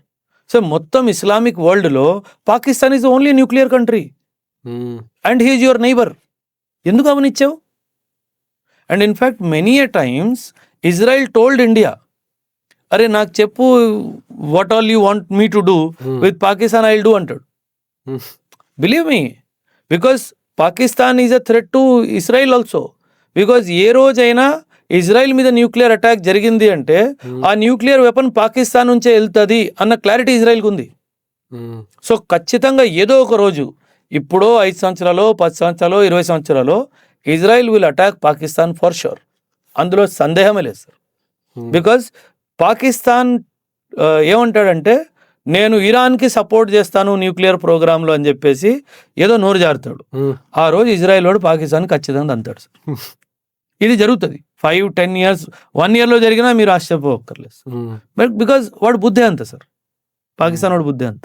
And ఇందాక స్పై నెట్వర్క్ గురించి మాట్లాడితే రీసెంట్గా న్యూస్లో వచ్చింది, అంటే ఎంతవరకు కరెక్టో తెలియదు కానీ బంగ్లాదేశ్లో ఒక అమెరికన్ స్పై ఉన్నారు, ప్రైమ్ మినిస్టర్ మోదీని చంపడానికి ఉన్నారు. అది అజిత్ డోవల్కి తెలిసి మన వాళ్ళని పంపించి బంగ్లాదేశ్లో అక్కడ చంపేపించిన తర్వాత న్యూస్ కావాలని చూపించినారు అమెరికాకి, చూడు నువ్వు ఎవరైతే చంపాలనుకుంటున్నావో అది మేము వాళ్ళని ఎలిమినేట్ చేసినాము అని. ఇదేంటి సార్ ఇది? Could be true. అంటే కన్ఫర్మేషన్గా చెప్పలేం సార్, ఇలాంటివి కన్ఫర్మేటివ్గా చెప్పలేం. కానీ నేను చెప్తున్నాను కదా సార్, ఎవరెవరైతే పాకిస్తాన్ ఐఎస్ఐ లీడర్స్ కానీ మిలిటరీ లీడర్స్ కానీ బంగ్లాదేశ్లో అప్పట్లో ఈస్ట్ పాకిస్తాన్లో మిలిటరీ లీడర్స్ కానీ ఇప్పుడున్న బంగ్లాదేశ్లో లీడర్స్ కానీ ఎవరైనా సరే ఇండియా మీద కన్నెత్తి చూస్తే వాళ్ళని మనము ఎలిమినేట్ చేసాము, సైలెంట్గా చేసాము. రా డస్ థింగ్స్ వెరీ సైలెంట్లీ. వీళ్ళు ఓపెన్గా ఏది చెప్పరు సార్, చెప్పాల్సిన అవసరం కూడా లేదు sir. We have eliminated brigadiers and major generals of Pakistan. అంటే రిటైర్ అయిన రోజు వెళ్ళి కొట్టిన రోజులు కూడా ఉన్నాయి సార్. సో ది రా will do its job, it will do it silently. ఎవ్వరికీ చెప్పదు, అది న్యూస్లో రావాల్సిన అవసరం కూడా లేదు. So if somebody is a threat to my nation, నా లీడర్కి థ్రెట్ ఉంటే గనక వాడు ఇంకా కౌంట్ చేసుకోవడం స్టార్ట్ చేసుకోవాలి. వాడు ఎవ్వడైనా అవనివ్వండి సార్, వాడు సిఐఏ ఏజెంట్ అవనివ్వండి, వాడు చైనీస్ ఏజెంట్ అవనివ్వండి, వాడు ఎవ్వడైనా అవనివ్వండి, రా వాడిని ఎలిమినేట్ చేస్తుంది. ఎలా చేస్తుంది అది వాళ్ళ బిజినెస్ సార్, దాంతో మనకు సంబంధం లేదు. యాజ్ కామన్ సివిలియన్స్ మనకు దాంతో సంబంధం ఉండకూడదు కూడా, కానీ అది ఖచ్చితంగా రా చేస్తుంది. ఇన్ఫ్యాక్ట్ అందుకే అంటారు సార్, రా స్పై వరల్డ్లో రానున్న 5-10 సంవత్సరాల్లో ఏం జరగబోతుందో వాళ్ళకి తెలుస్తుంది సార్. కొన్ని విషయాలు వాళ్ళు ఆపగలుగుతారు, కొన్ని విషయాలు వాళ్ళు ఆపలేకపోతారు. కానీ ఈ బంగ్లాదేశ్లో ఇలా షేక్ హసీనాని తరిమేయడం జరుగుతుంది, there are new much before, రాకు ముందే తెలుసు. ఇన్ఫ్యాక్ట్ నేపాల్కి అయితే రా 6 months ముందే ప్రెడిక్ట్ చేసింది, నేపాల్లో ఇట్లా అమెరికా ఇంటర్ఫియర్ అవుతుంది, ఉన్న లీడర్షిప్ని తొలగిచ్చేస్తారు అని చెప్పి చాలా స్పష్టంగా చెప్పి. ఇమ్రాన్ ఖాన్ని పక్కన చేయడంలో అమెరికా రోల్ ఉంటుందని రా ఎప్పుడో చెప్పేసి. So they know what is going to happen big స్టేజ్లో సార్, కాకపోతే they will play their cards accordingly. So సామాన్యులకి ఇవన్నీ తెలియదు సార్. ఎట్లుంటుందండి వాళ్ళ ట్రైనింగ్, కొంచెం డీప్కి వెళ్తే వాళ్ళ గురించి? సార్ రా ట్రైనింగ్ ఈజ్ వీళ్ళది మోర్ ఆఫ్ ఎలా అంటే సార్, రా మీకు జేమ్స్ బాండ్ లా కనిపించాడు sir agent. He will look to you like a common man. అంటే రోజు ఆఫీస్కి వెళ్ళే మనిషి ఎలా ఉంటాడో అలాగే ఉంటాడు. లైక్ ఫర్ ఎగ్జాంపుల్ మీ ఇద్దరు కెమెరామెన్లో ఒక రా ఏజెంట్ అయి ఉండొచ్చు, మనకు తెలియదు. మేబీ మీరు అయి ఉండొచ్చు, మేబీ నేను కూడా అయి ఉండొచ్చు. So this is how the రా ఏజెంట్. వీళ్ళు ఎలా అంటే వాళ్ళు చుట్టుపక్కల సరౌండింగ్స్లో మర్జ్ అయిపోతారు. మేబీ మీ వాచ్మెన్ కింద కూర్చున్నాడు, మేబీ హీజ్ రా ఏజెంట్. సో వాళ్ళ ట్రైనింగ్ ఎలా ఉంటుందంటే నువ్వు ఒక సామాన్యుడిలాగే కనిపించాలి. అండ్ వాళ్ళ ట్రైనింగ్ వెపన్ సిస్టంలో కానీ ఇంటెలిజెన్స్ గ్యాదరింగ్లో కానీ వీళ్ళకి క్రఫ్ మాగా sir, krav maga is a close combat technique అనమాట. అది చాలా బాగా నేర్పిస్తారు. సో ది రా agents are known for their అవసరం వస్తే తీసుకోవాలి 1-to-1 ఫిజికల్ కాంబాట్లో. So that is how they are trained sir. Mind, intelligence, collection of information, సీక్రెట్గా ఇన్ఫర్మేషన్ పాస్ చేయాలి, నువ్వెవడో తెలియకూడదు, ఇవన్నీ నేర్పిస్తారు సార్. సో అందుకే ఇట్ ఈస్ రా ఏజెంట్ని మీరు చూసినా సరే ఈయననా అంటారు. And that is how they are experts. అంటే వాళ్ళ ఐడెంటిటీ బయటికి రాకుండా, మనం రా ఏజెంట్ అంటే వాడు మస్కులర్ బాడీ ఉంటుంది, గోగుల్స్ పెట్టుకుంటాడు, గన్స్ ఉంటాయి, ఇదంతా ఉండదు సార్. ఇన్ఫ్యాక్ట్ రా ఏజెంట్స్కి ఫిజికల్ వెపన్ కవర్ ఇచ్చే వాళ్ళు వేరే వాళ్ళు ఉంటారు. మన పెద్ద పెద్ద సైంటిస్టులు వాళ్ళని రా కవర్ ఇస్తుంది. ఆ సైంటిస్ట్ కూడా తెలియదు రా ఇస్ కవరింగ్ మీ అని, అంత డీప్ వెళ్తారు sir. So because scientist is an asset to the country కదా, వాళ్ళని టార్గెట్ చేస్తారు కదా. సో ఆయన మీద ఒక కన్నేసి ఉంచుతారు, ఆ విషయం ఆ సైంటిస్ట్ కూడా తెలియదు. That's how it is. In fact రా ఏజెంట్స్లో ఎలా ఉంటుంది, నేనే రా ఏజెంట్ సార్, నా పైన ఇంకో ఏజెంట్ పెడతారు సార్.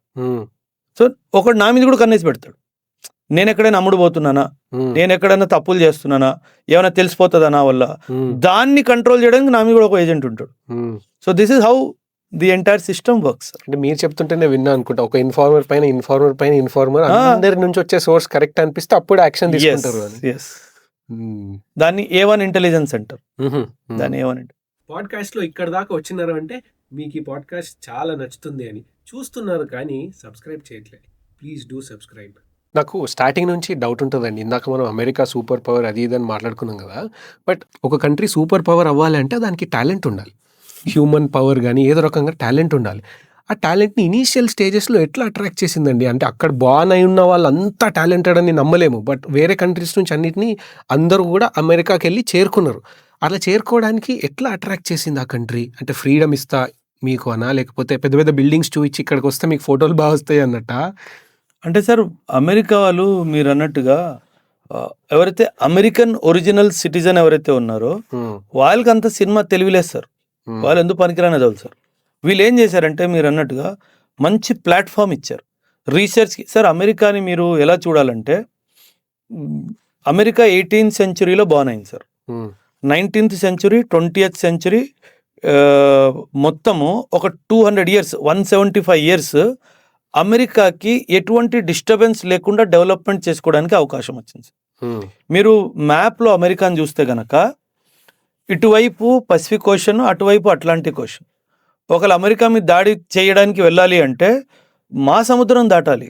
అప్పట్లో కెపాసిటీయే లేదు, ఒక ఎయిర్ క్రాఫ్ట్ కెపాసిటీ లేదు, ఎయిర్ క్రాఫ్ట్సే లేవు, అండ్ ఆ నేవల్ కెపాసిటీ అంత లేదు. సో అమెరికాకి ఎటువంటి డిస్టర్బెన్స్ లేకుండా 175 సంవత్సరాలు డెవలప్మెంట్కి దొరికింది. దానివల్ల డబ్బు క్రియేట్ అయింది. ఆ డబ్బు క్రియేట్ అయినప్పుడు వీళ్ళు ప్లాట్ఫామ్ ఇచ్చేసారు జనాలకి, ఇచ్చేసి రండి మీరు చెయ్యండి మీకు డబ్బు ఇస్తాం. సో బ్రెయిన్ డ్రెయిన్ అంటాం కదా సార్ మనం. అంటే ఏషియా, స్పెసిఫికలీ ఏషియా నుంచి బెస్ట్ ఆఫ్ ది మైండ్స్ అమెరికాకి వెళ్ళారు. ఇండియా, చైనా, జపాన్ చాలా ఇంపార్టెంట్ రోల్ ప్లే చేసింది జపాన్. సో ఇలా ఈ 3 కంట్రీల నుంచి బెస్ట్ ఆఫ్ ది టాలెంట్ అమెరికాకి వెళ్ళింది సార్. దానివల్లే అమెరికా గ్రేట్ అయింది సార్. అమెరికా గ్రేట్ తన స్వయం కృషితో అవ్వలేదు సార్, జీరో. ఈ రోజు అమెరికా బయట నుంచి జనాల్ని అమెరికాకి రావడం ఆపేస్తే 30 సంవత్సరాల్లో అమెరికా కుప్పకూలిపోతుంది సార్, జీరో అయిపోతుంది అమెరికా. They know this. అందుకే వీళ్ళు ఏం చేస్తారంటే 100% బెస్ట్ ఆఫ్ ది టాలెంట్స్ని రానిస్తారు, మంచి ప్లాట్ఫామ్ ఇస్తారు, డబ్బు ఇస్తారు, డెవలప్మెంట్ చేయమంటారు. అండ్ ఇన్ఫ్యాక్ట్ B2 బాంబర్ ఉంది కదా సార్, అమెరికన్ B2 బాంబర్, దాన్ని స్టెల్త్ డిజైన్ చేసింది ఒక ఇండియన్ సార్. స్టెల్త్ డిజైన్ అంటే ఆ ఎయిర్ క్రాఫ్ట్ రడార్లో కనిపించదు. అంటే మనం రడార్లో చూస్తే ఎయిర్ క్రాఫ్ట్ గాల్లో ఉంటుంది, కానీ మీకు రడార్లో కనిపించదు. దాని స్టెల్త్ డిజైన్ చేసింది ఇండియన్. ఆ ఇండియన్ని అమెరికా వాళ్ళు డిజైన్ కంప్లీట్ అయిన తర్వాత 39 సంవత్సరాలు జైల్లో పడేశారు. అది అమెరికా సార్. ఇమాజిన్ ఆ మనిషి మన ఇండియాకి దొరుకుంటే మనం ఏం తయారు చేసుకునేవాళ్ళం. So this is how America became great. మనం న్యూక్లియర్ బాంబ్ సార్ 1945 వీళ్ళు జపాన్ మీద సెకండ్ వరల్డ్ వార్ లో అమెరికా బాంబ్ వేసింది, న్యూక్లియర్ బాంబ్ వేసింది. పర్ల్ హార్బర్ మీద అటాక్ చేస్తే అమెరికా హిరోషిమా అండ్ నాగసాకి మీద అమెరికా వాడు న్యూక్లియర్ బాంబ్ వేసాడు. America did not produce its own nuclear bomb sir. American nuclear bombs were designed by German scientists. World war 2లో Germany నుంచి సైంటిస్ట్ని prisoners of war లా తీసుకెళ్లారు, వాళ్ళు తయారు చేశారు. అమెరికా రోల్ జీరో అందులో. అమెరికాకు అంత బుర్రలేదు సార్. సో వాళ్ళు గ్రేట్ అయ్యింది వేరే వాళ్ళ బలం మీదే, వాళ్ళంతా సినిమా లేదు సార్. అదే మన సైంటిస్ట్ ని కూడా ఆపేసినారు కదా, నమ్మి నారాయణ గారిని. అమెరికా ఇస్ నాట్ ఏ మనం అనుకున్నట్టు పవిత్రమైన దేశం ఏం కాదు సార్. వాళ్ళు చాలా జియో పొలిటికల్గా చాలా విధ పనులు చేశారు. అండ్ వియత్నాం వార్ కానివ్వండి, ఆఫ్ఘనిస్తాన్ క్యాంపెయిన్ కానివ్వండి, ఈ క్యాంపెయిన్స్ అన్నిట్లో America played a bad role. America played very bad role. అని రీసెంట్ టైమ్స్లో చైనావి కొన్ని వీడియోస్ బయటకు వచ్చినాయండి. అంటే మొన్నటి వరకు ఒక 4-5 years వరకు China is a closed country. అది దాంట్లో ఏం జరుగుతుందో ఎవరికి తెలియదు, అక్కడ ఏం ఇన్నోవేషన్ జరుగుతుందో కూడా ఏం తెలియదు. సైబర్ సిటీ అని ఒక సిటీ బయటకు వచ్చింది. అంటే వీడియోస్లో అమెరికన్ యూట్యూబర్ ఎవరైతే అక్కడికి వాళ్ళ గవర్నమెంట్ ఇన్వైట్ చేసింది తనని, ఇంకా వెళ్ళి ట్రెడిషన్ కానీ వాళ్ళ టెక్నాలజీ కానీ చూపిస్తుంటే వరల్డ్ అంతా షాక్ అయిపోయింది. ఒక్క స్టేజ్లో వాళ్ళ జనాలకి తిండి పెట్టే స్థాయిలో కూడా లేకుండే కంట్రీ ఇప్పుడు ఒక గ్లోబల్ సూపర్ పవర్ లాగైంది చైనా. ఇది ఎట్లా సాధ్యమైంది? అమెరికా డబ్బులు ఇచ్చింది సార్. 1971 వరకు అమెరికా అసలు చైనాని చైనాలాగే గుర్తించలేదు సార్. 1971లో మనం ఎప్పుడైతే పాకిస్తాన్ని డిఫీట్ చేసామో అప్పుడు అమెరికా చైనాకి దగ్గరికి వెళ్ళింది. ఇండియాని ఆపాలి అంటే ఇండియా పక్కన ఇంకో పెద్ద దేశం రావాలి. చైనాకి డబ్బులు ఇచ్చిందే అమెరికా సార్. అమెరికా ఇచ్చిన డబ్బులతోనే చైనా ఎదిగింది. అంటే ఇండస్ట్రీస్ పరంగా డబ్బులు, ఇన్వెస్ట్మెంట్ మొత్తం డబ్బులు ఇచ్చింది అమెరికానే. బట్ టుడే చైనా అమెరికా కళ్ళు చూపిస్తుంది. అంటే నువ్వు చేసిన పనే కదా, అనుభవించు. Because America wanted India's growth to stop. India growth stop అవ్వాలి, ఇండియాకి ఒక కాంపిటీషన్ రావాలి అంటే ఇంకో దేశం ఎదగాలి. They have identified China. Because Pakistan వాడికి అంత తెలివి లేదు, బుర్ర లేదు. So they invested money in China. 1970sలో America started pumping money in China like anything. అందుకే కదా సార్ చైనా ఈరోజు అక్కడికి వెళ్ళింది. లేదంటే చైనా ఫుడ్ లేదు సార్. మీరు అన్నట్టుగా people were dying. Mao Zedong policies చూస్తే జనాలు అడుక్కు తినే పరిస్థితికి తీసుకెళ్ళిపోయాడు దేశాన్ని. సో అప్పుడు డెన్ జియాపింగ్ వీళ్ళందరూ వచ్చి ఇంకా రిఫార్మ్ స్టార్ట్ చేసి చైనాని ఇంప్రూవ్మెంట్ చేయడం జరిగింది. అండ్ అమెరికన్ మనీ, అమెరికా వాడు ఏమనుకున్నాడంటే చైనాలో నేను డబ్బులు వేస్తే వీడు రేపు నా బ్లాక్లో జాయిన్ అయిపోతాడు కోల్డ్ వార్లో అనుకున్నాడు. కానీ వీడు ఏం చేశాడు, చాలా తెలివిగా డబ్బులన్నీ తీసుకున్నాడు, నేను కమ్యూనిస్ట్ని అని చెప్పాడు. సో అది వాడు తెలివి. So this is how America ఒకటే ఇంటెన్షన్ సార్. ఎక్కడ ఏ రీజనల్లో ఎవరు పవర్ఫుల్గా ఉండకూడదు, అందరు వీక్గా ఉండాలి, నేను వచ్చి అందరినీ కంట్రోల్ చేయాలి. యూరోప్లో ఈరోజు చెప్పండి సార్ ఏ దేశం పవర్ఫుల్గా ఉంది? Not even one country.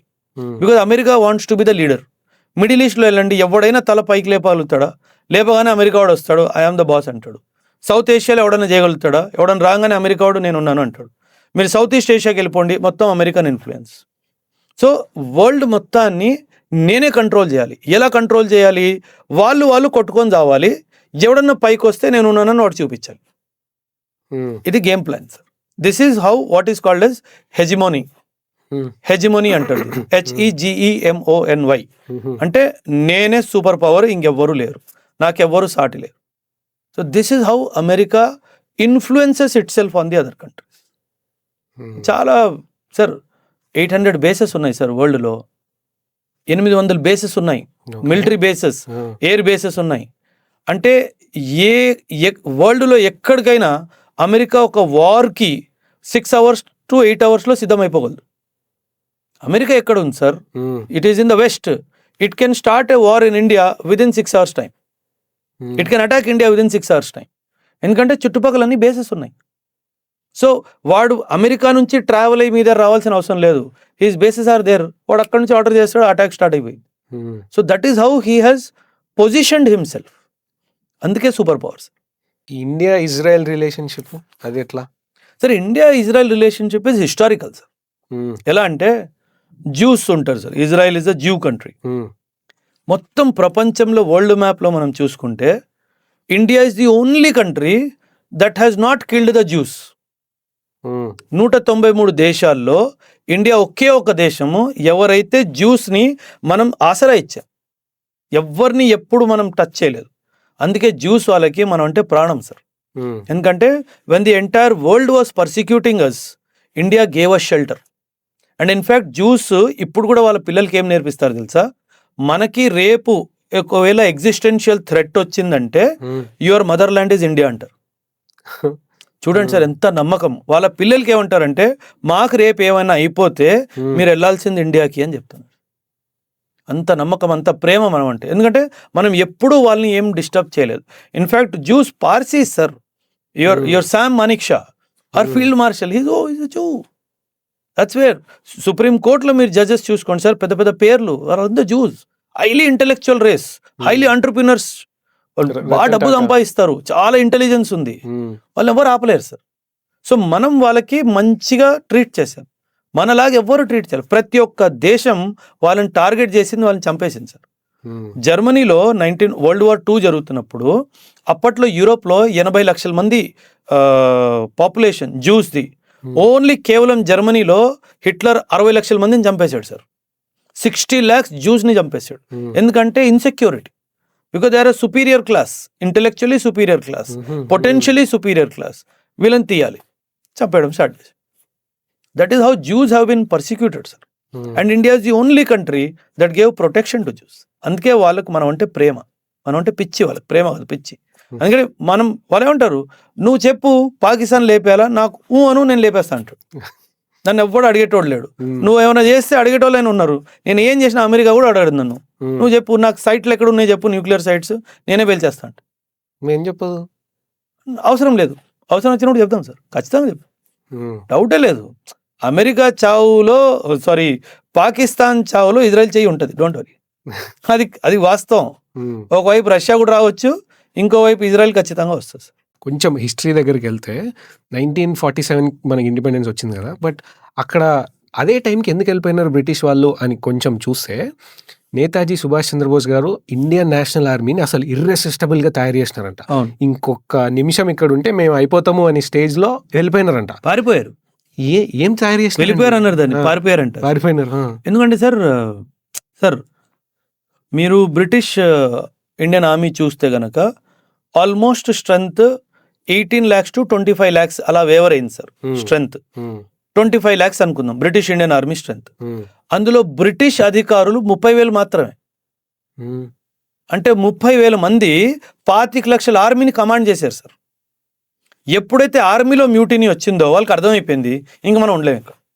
అందుకే 47లో మనకి ఇండిపెండెన్స్ రావద్దు సార్, 48-49లో ప్లాన్, 48-49 నెమ్మది ఇద్దాంలే అన్నట్టుగా. ఆర్మీలో ఎప్పుడైతే మ్యూటినీ తయారైందో బ్రిటిష్ సోల్జర్స్ చెప్పేశారు ఇంక వీళ్ళు మనం కంట్రోల్ చేయలేము. అండ్ దానికి కారణం సుభాష్ చంద్ర.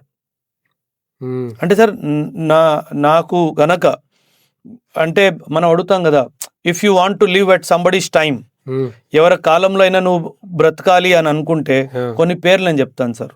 భగత్ సింగ్ ఉన్న కాలంలో నేను ఉండాల్సింది అన్న కోరిక నాకుంది సార్. సుభాష్ చంద్రబోస్ గారు ఉన్న కాలంలో నేను ఉండాల్సింది, సర్దార్ పటేల్ గారు ఉన్న కాలంలో నేను ఉండాల్సింది, అంబేద్కర్ గారు ఉన్న కాలంలో నేను ఉండాల్సింది. ఈ నలుగురిని నేను చాలా మిస్ అవుతాను. ఎందుకంటే they are the real sons of India sir. వాళ్ళకంత మనం అంతా తిరిగి ఇవ్వలేకపోయాం సార్, కానీ వాళ్ళు మన దేశానికి చాలా ఇచ్చారు సార్. పటేల్ గారు కానీ, అంబేద్కర్ గారు కానీ, మన సుభాష్ చంద్రబోస్ గారు కానీ, భగత్ సింగ్ కానీ, వీళ్ళు మన దేశం కోసం చాలా చేశారు సార్. ఒక 1-2 లైన్స్ ఎందుకు ఉండాలనుకుంటున్నారో చెప్పగలరా? ఎందుకంటే సార్ వాళ్ళని చూసి నేర్చుకోవడానికి చాలా ఉంది sir. Bhagat Singh was very young when he died sir. అంటే ఒక కాజ్ కోసము తను చనిపోయాడు సార్. అంటే ఏంటి, నేను చేసింది తప్పు అని ఒప్పుకోమంటే నేను ఒప్పుకోను, నేను చేసింది తప్పు కాదనేసాడు. సో దట్ ఈస్ హౌ మనం చేసింది తప్పు కాదు, దానికోసం ప్రాణాలైనా ఇవ్వడానికి సిద్ధపడిన మనిషి ఆ కాలంలో మనం పుట్టుంటే మనకి ఎంత గౌరవం సార్. అందుకే it is reverence to them. వాళ్ళకి మనం నమస్కరించుకుంటాం. పటేల్ గారు కానీ sir, Patel is so great sir. Sardar Patel 565 principalities sir. Correct. 565 ప్రిన్సిపాలిటీస్ని కలిపి ఈరోజు మనం ఇండియా అని మ్యాప్ గీసుకుంటాం కదా సార్ చాలా ఈజీగా. ఆ మ్యాప్కి ఒక షేప్ ఇచ్చింది సర్దార్ పటేల్. అంత గొప్ప వ్యక్తి సార్. సో అలాంటి మనిషి కాలంలో కదా సార్ పుట్టాల్సి, అది రియల్ అచీవ్మెంట్ కదా సార్. అది అంటే ఇప్పుడు అంబేద్కర్ గారి గురించి మాట్లాడితే మన రాజ్యాంగం సార్, ప్రపంచంలో చాలా రాజ్యాంగాలు ఉన్నాయి సార్, కానీ మనలాంటి రాజ్యాంగము ఎక్కడా లేదు సార్. అంటే మన రాజ్యాంగం మనకిచ్చిన స్వేచ్ఛ ఏ రాజ్యాంగం వాళ్ళ దేశంలో ఇవ్వలేదు సార్. అంత స్వేచ్ఛనిచ్చింది సార్. అంటే he has kept common man on top sir.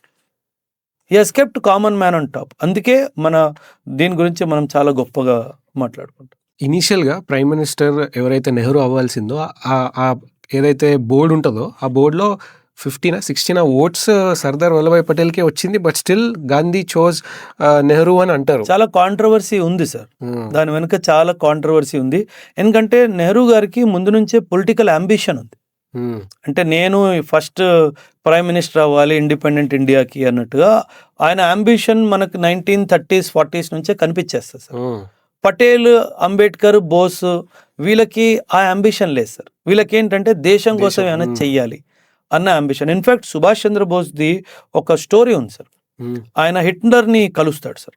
హిట్లర్ని కలిసినప్పుడు నాకు ఇట్లా నువ్వు సహాయం చేయి, నేను బ్రిటిషర్స్తో నేను ఫ్రీడమ్ తెచ్చుకోవాలని ఉంది నాకు అన్నట్టు. అంటే ఆయనను చూసి హిట్లర్ చాలా ఇంప్రెస్ అయిపోతాడు సార్. అంటే ఇలా కదా దేశభక్తి ఉండాలి ఒక మనిషి అనేసి. అయితే ఏమంటాడంటే, నేను నీకు ఫ్రీడమ్ ఇప్పిస్తాను, తిరిగి వచ్చిన ఆర్మీలో జాయిన్ అవుతావు అంటే ఖచ్చితంగా వస్తా అన్నాడు ఆయన.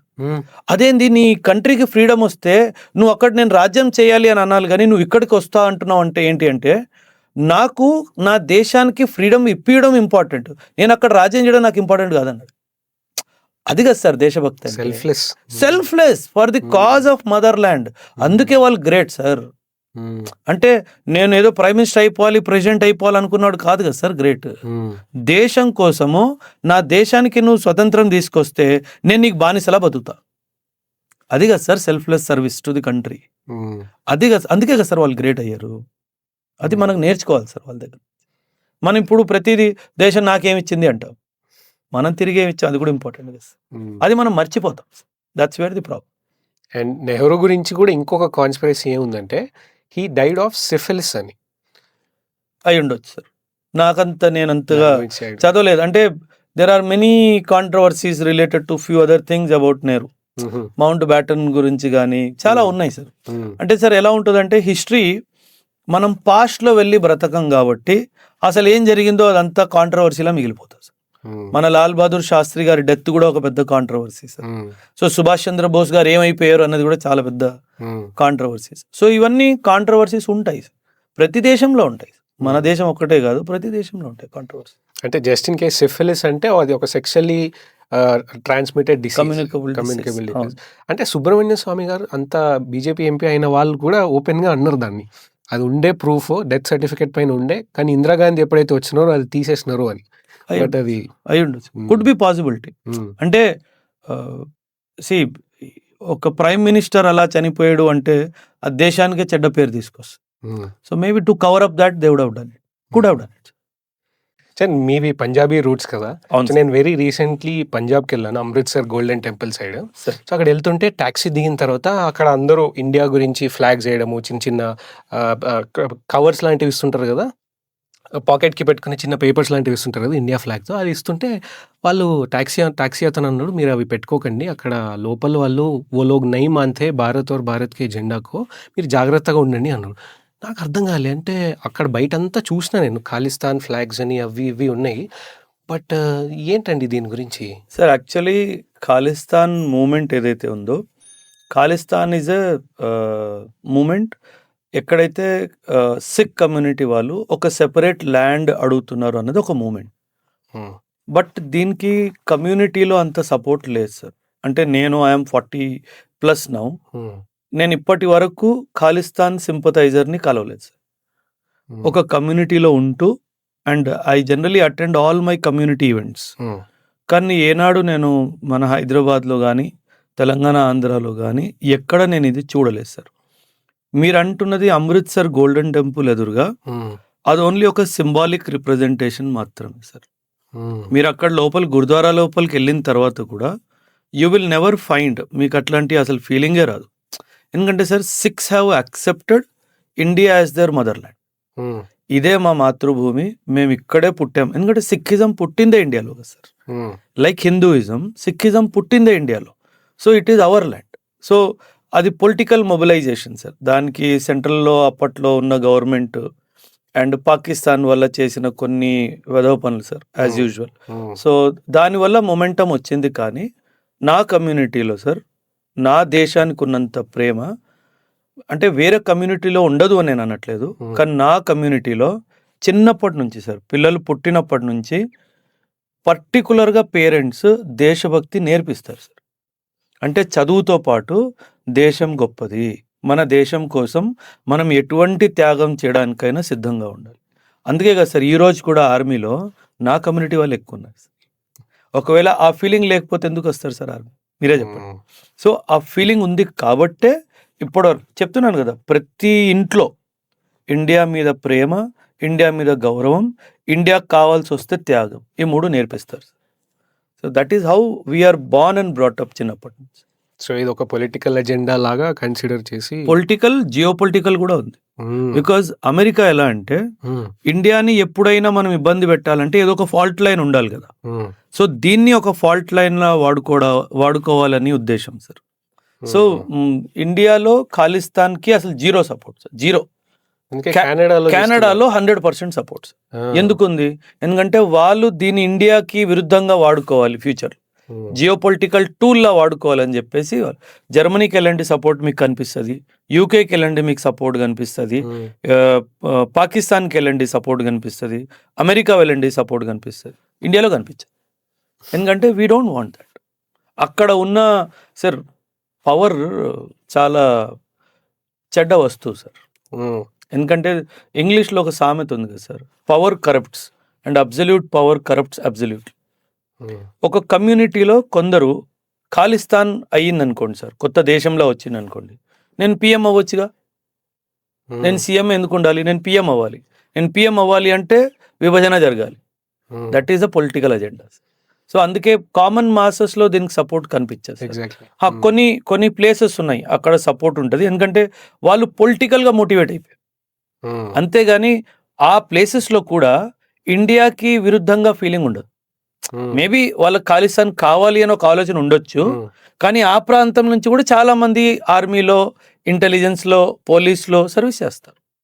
సో అక్కడ బట్ అది చాలా స్మాల్ పర్సంటేజ్ ఆఫ్ ల్యాండ్స్ అంతే సార్. మీరు యూపీఎస్సీ ఆస్పిరెంట్స్ అందరికీ కూడా జియో పాలిటిక్స్ పైన ట్రైనింగ్ ఇచ్చేవాళ్ళు, ఎడ్యుకేట్ చేసేవారు వాళ్ళని.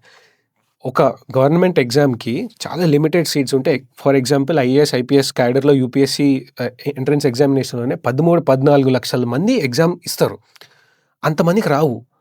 కాకపోతే వాళ్ళు నిరాశ పడకుండా ఎట్లా మోటివేటెడ్ ఉండాలి సార్? ఏ కాంపిటేటివ్ ఎగ్జామ్లో అయినా సరే సార్, 2 విషయాలు సార్. ఒకటి నిజాయితీగా ప్రిపేర్ చేయడము, ఇంకోటి స్ట్రాటజీ కరెక్ట్గా ఉండాలి సార్. అండ్ ముఖ్యంగా యూపీఎస్సీ ఎగ్జామ్ గురించి, సివిల్ సర్వీసెస్ ఎగ్జామ్, దీంట్లో ఇంటెలిజెన్స్ పెద్ద రోల్ లేదు సార్. ఇందులో హార్డ్ వర్క్ రోల్ చాలా పెద్దది సార్. మీరు మాత్రం 18 to 24 మంత్స్ చాలా నిజాయితీగా కష్టపడితే ఖచ్చితంగా మీకు ర్యాంక్ వస్తుంది సార్. అంటే UPSC is the only exam మనం చూస్తాము 10th ఫెయిల్ అయిన వాళ్ళు, 12th ఫెయిల్ అయిన వాళ్ళు, డిగ్రీలో చాలా సబ్జెక్ట్స్లో ఫెయిల్ అయిపోయిన వాళ్ళు ఈ ఎగ్జామ్ని క్రాక్ చేశారు సార్. ఎలా క్రాక్ చేశారు? ఎందుకంటే వాళ్ళు ఈ ఎగ్జామ్ కోసం కష్టపడ్డారు కాబట్టి, చాలా నిజాయితీగా కష్టపడ్డారు. మంచి స్ట్రాటజీతో కష్టపడితే ఖచ్చితంగా 24 మంత్స్లో మీరు ప్రిలిమ్స్ పాస్ అయిపోయే స్టేజ్కి అయితే ఖచ్చితంగా చేరుకుంటారు సార్.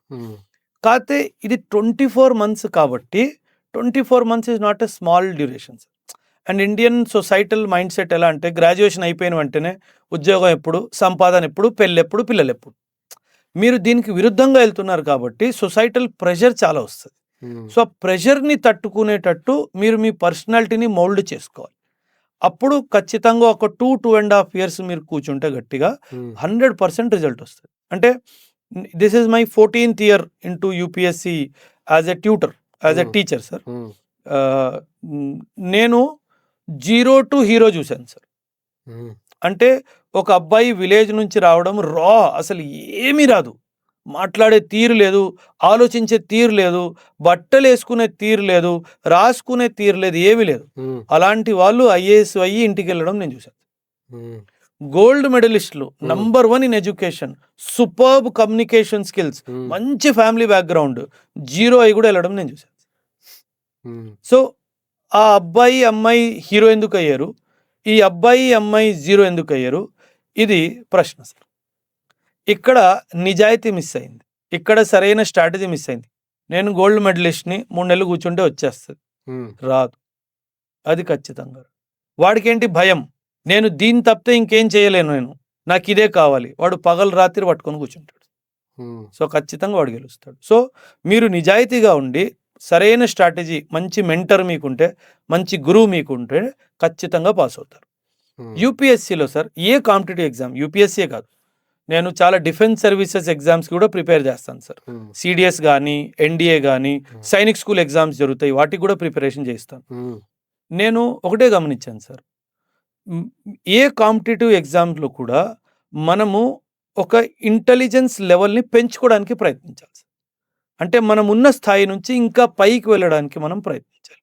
అప్పుడు ఖచ్చితంగా మనకి రిజల్ట్ వస్తుంది సార్. అండ్ ఇంకో విషయం ఏంటంటే కాంపిటేటివ్ ఎగ్జామ్స్ ఏంటంటే సార్, మీరు అన్నారు 13 lakhs 14 lakhs అన్నారు, కానీ అది వాస్తవం కాదు sir. Around 4 to 6 lakhs applications ఉంటాయి.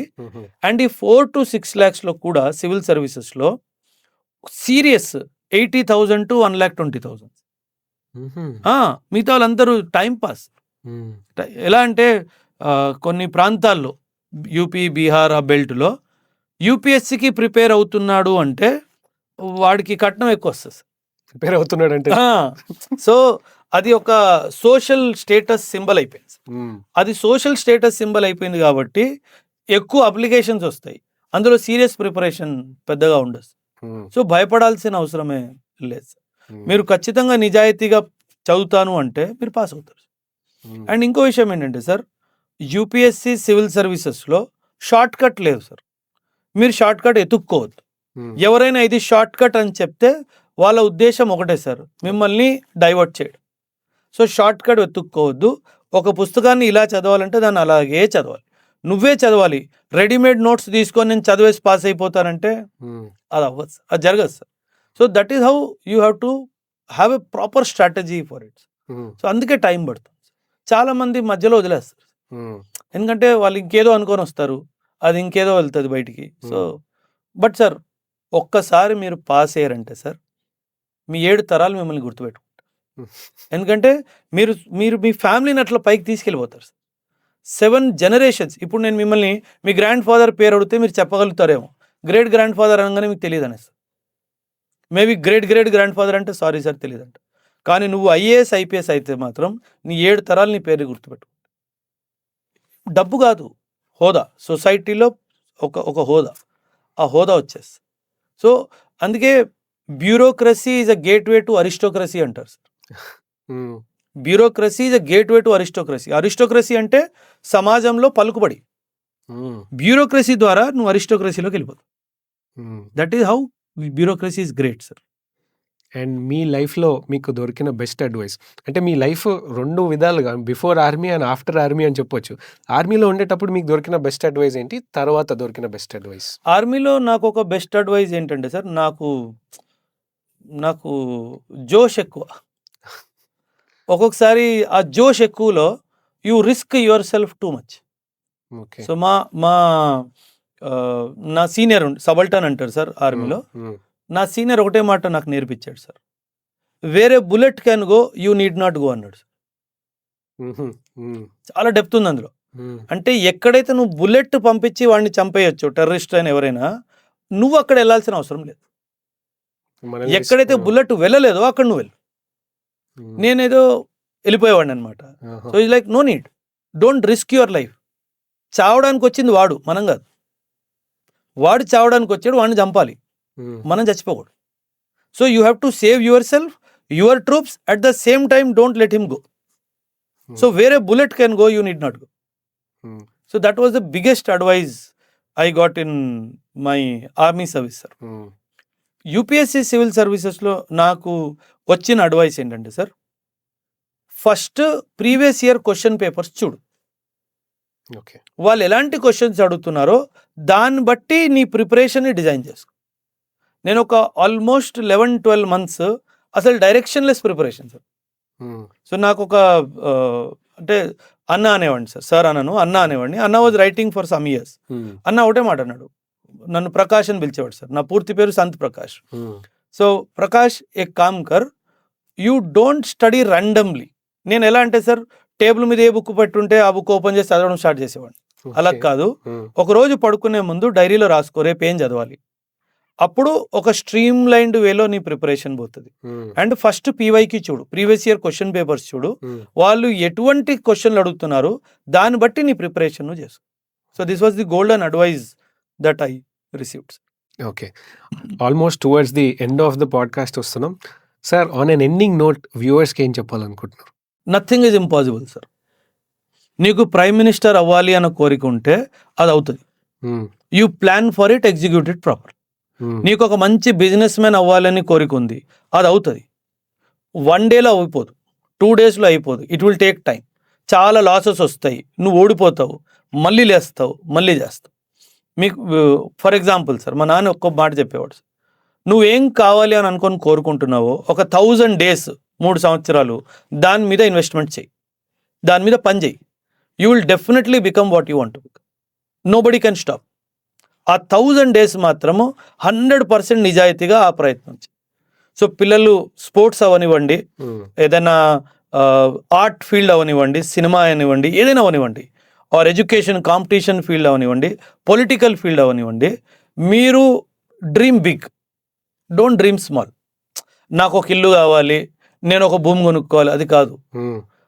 నేను రోడ్డు మీద నడుచుకుంటూ వెళ్తే నలుగురు నన్ను గుర్తుపట్టాలి. Dream big, it will happen. If you dream small, only small will happen. So dream big, always dream big. అప్పుడు ఖచ్చితంగా నువ్వు జరుగుతుంది. ఎందుకంటే సార్, ఈ world is a cosmic energy.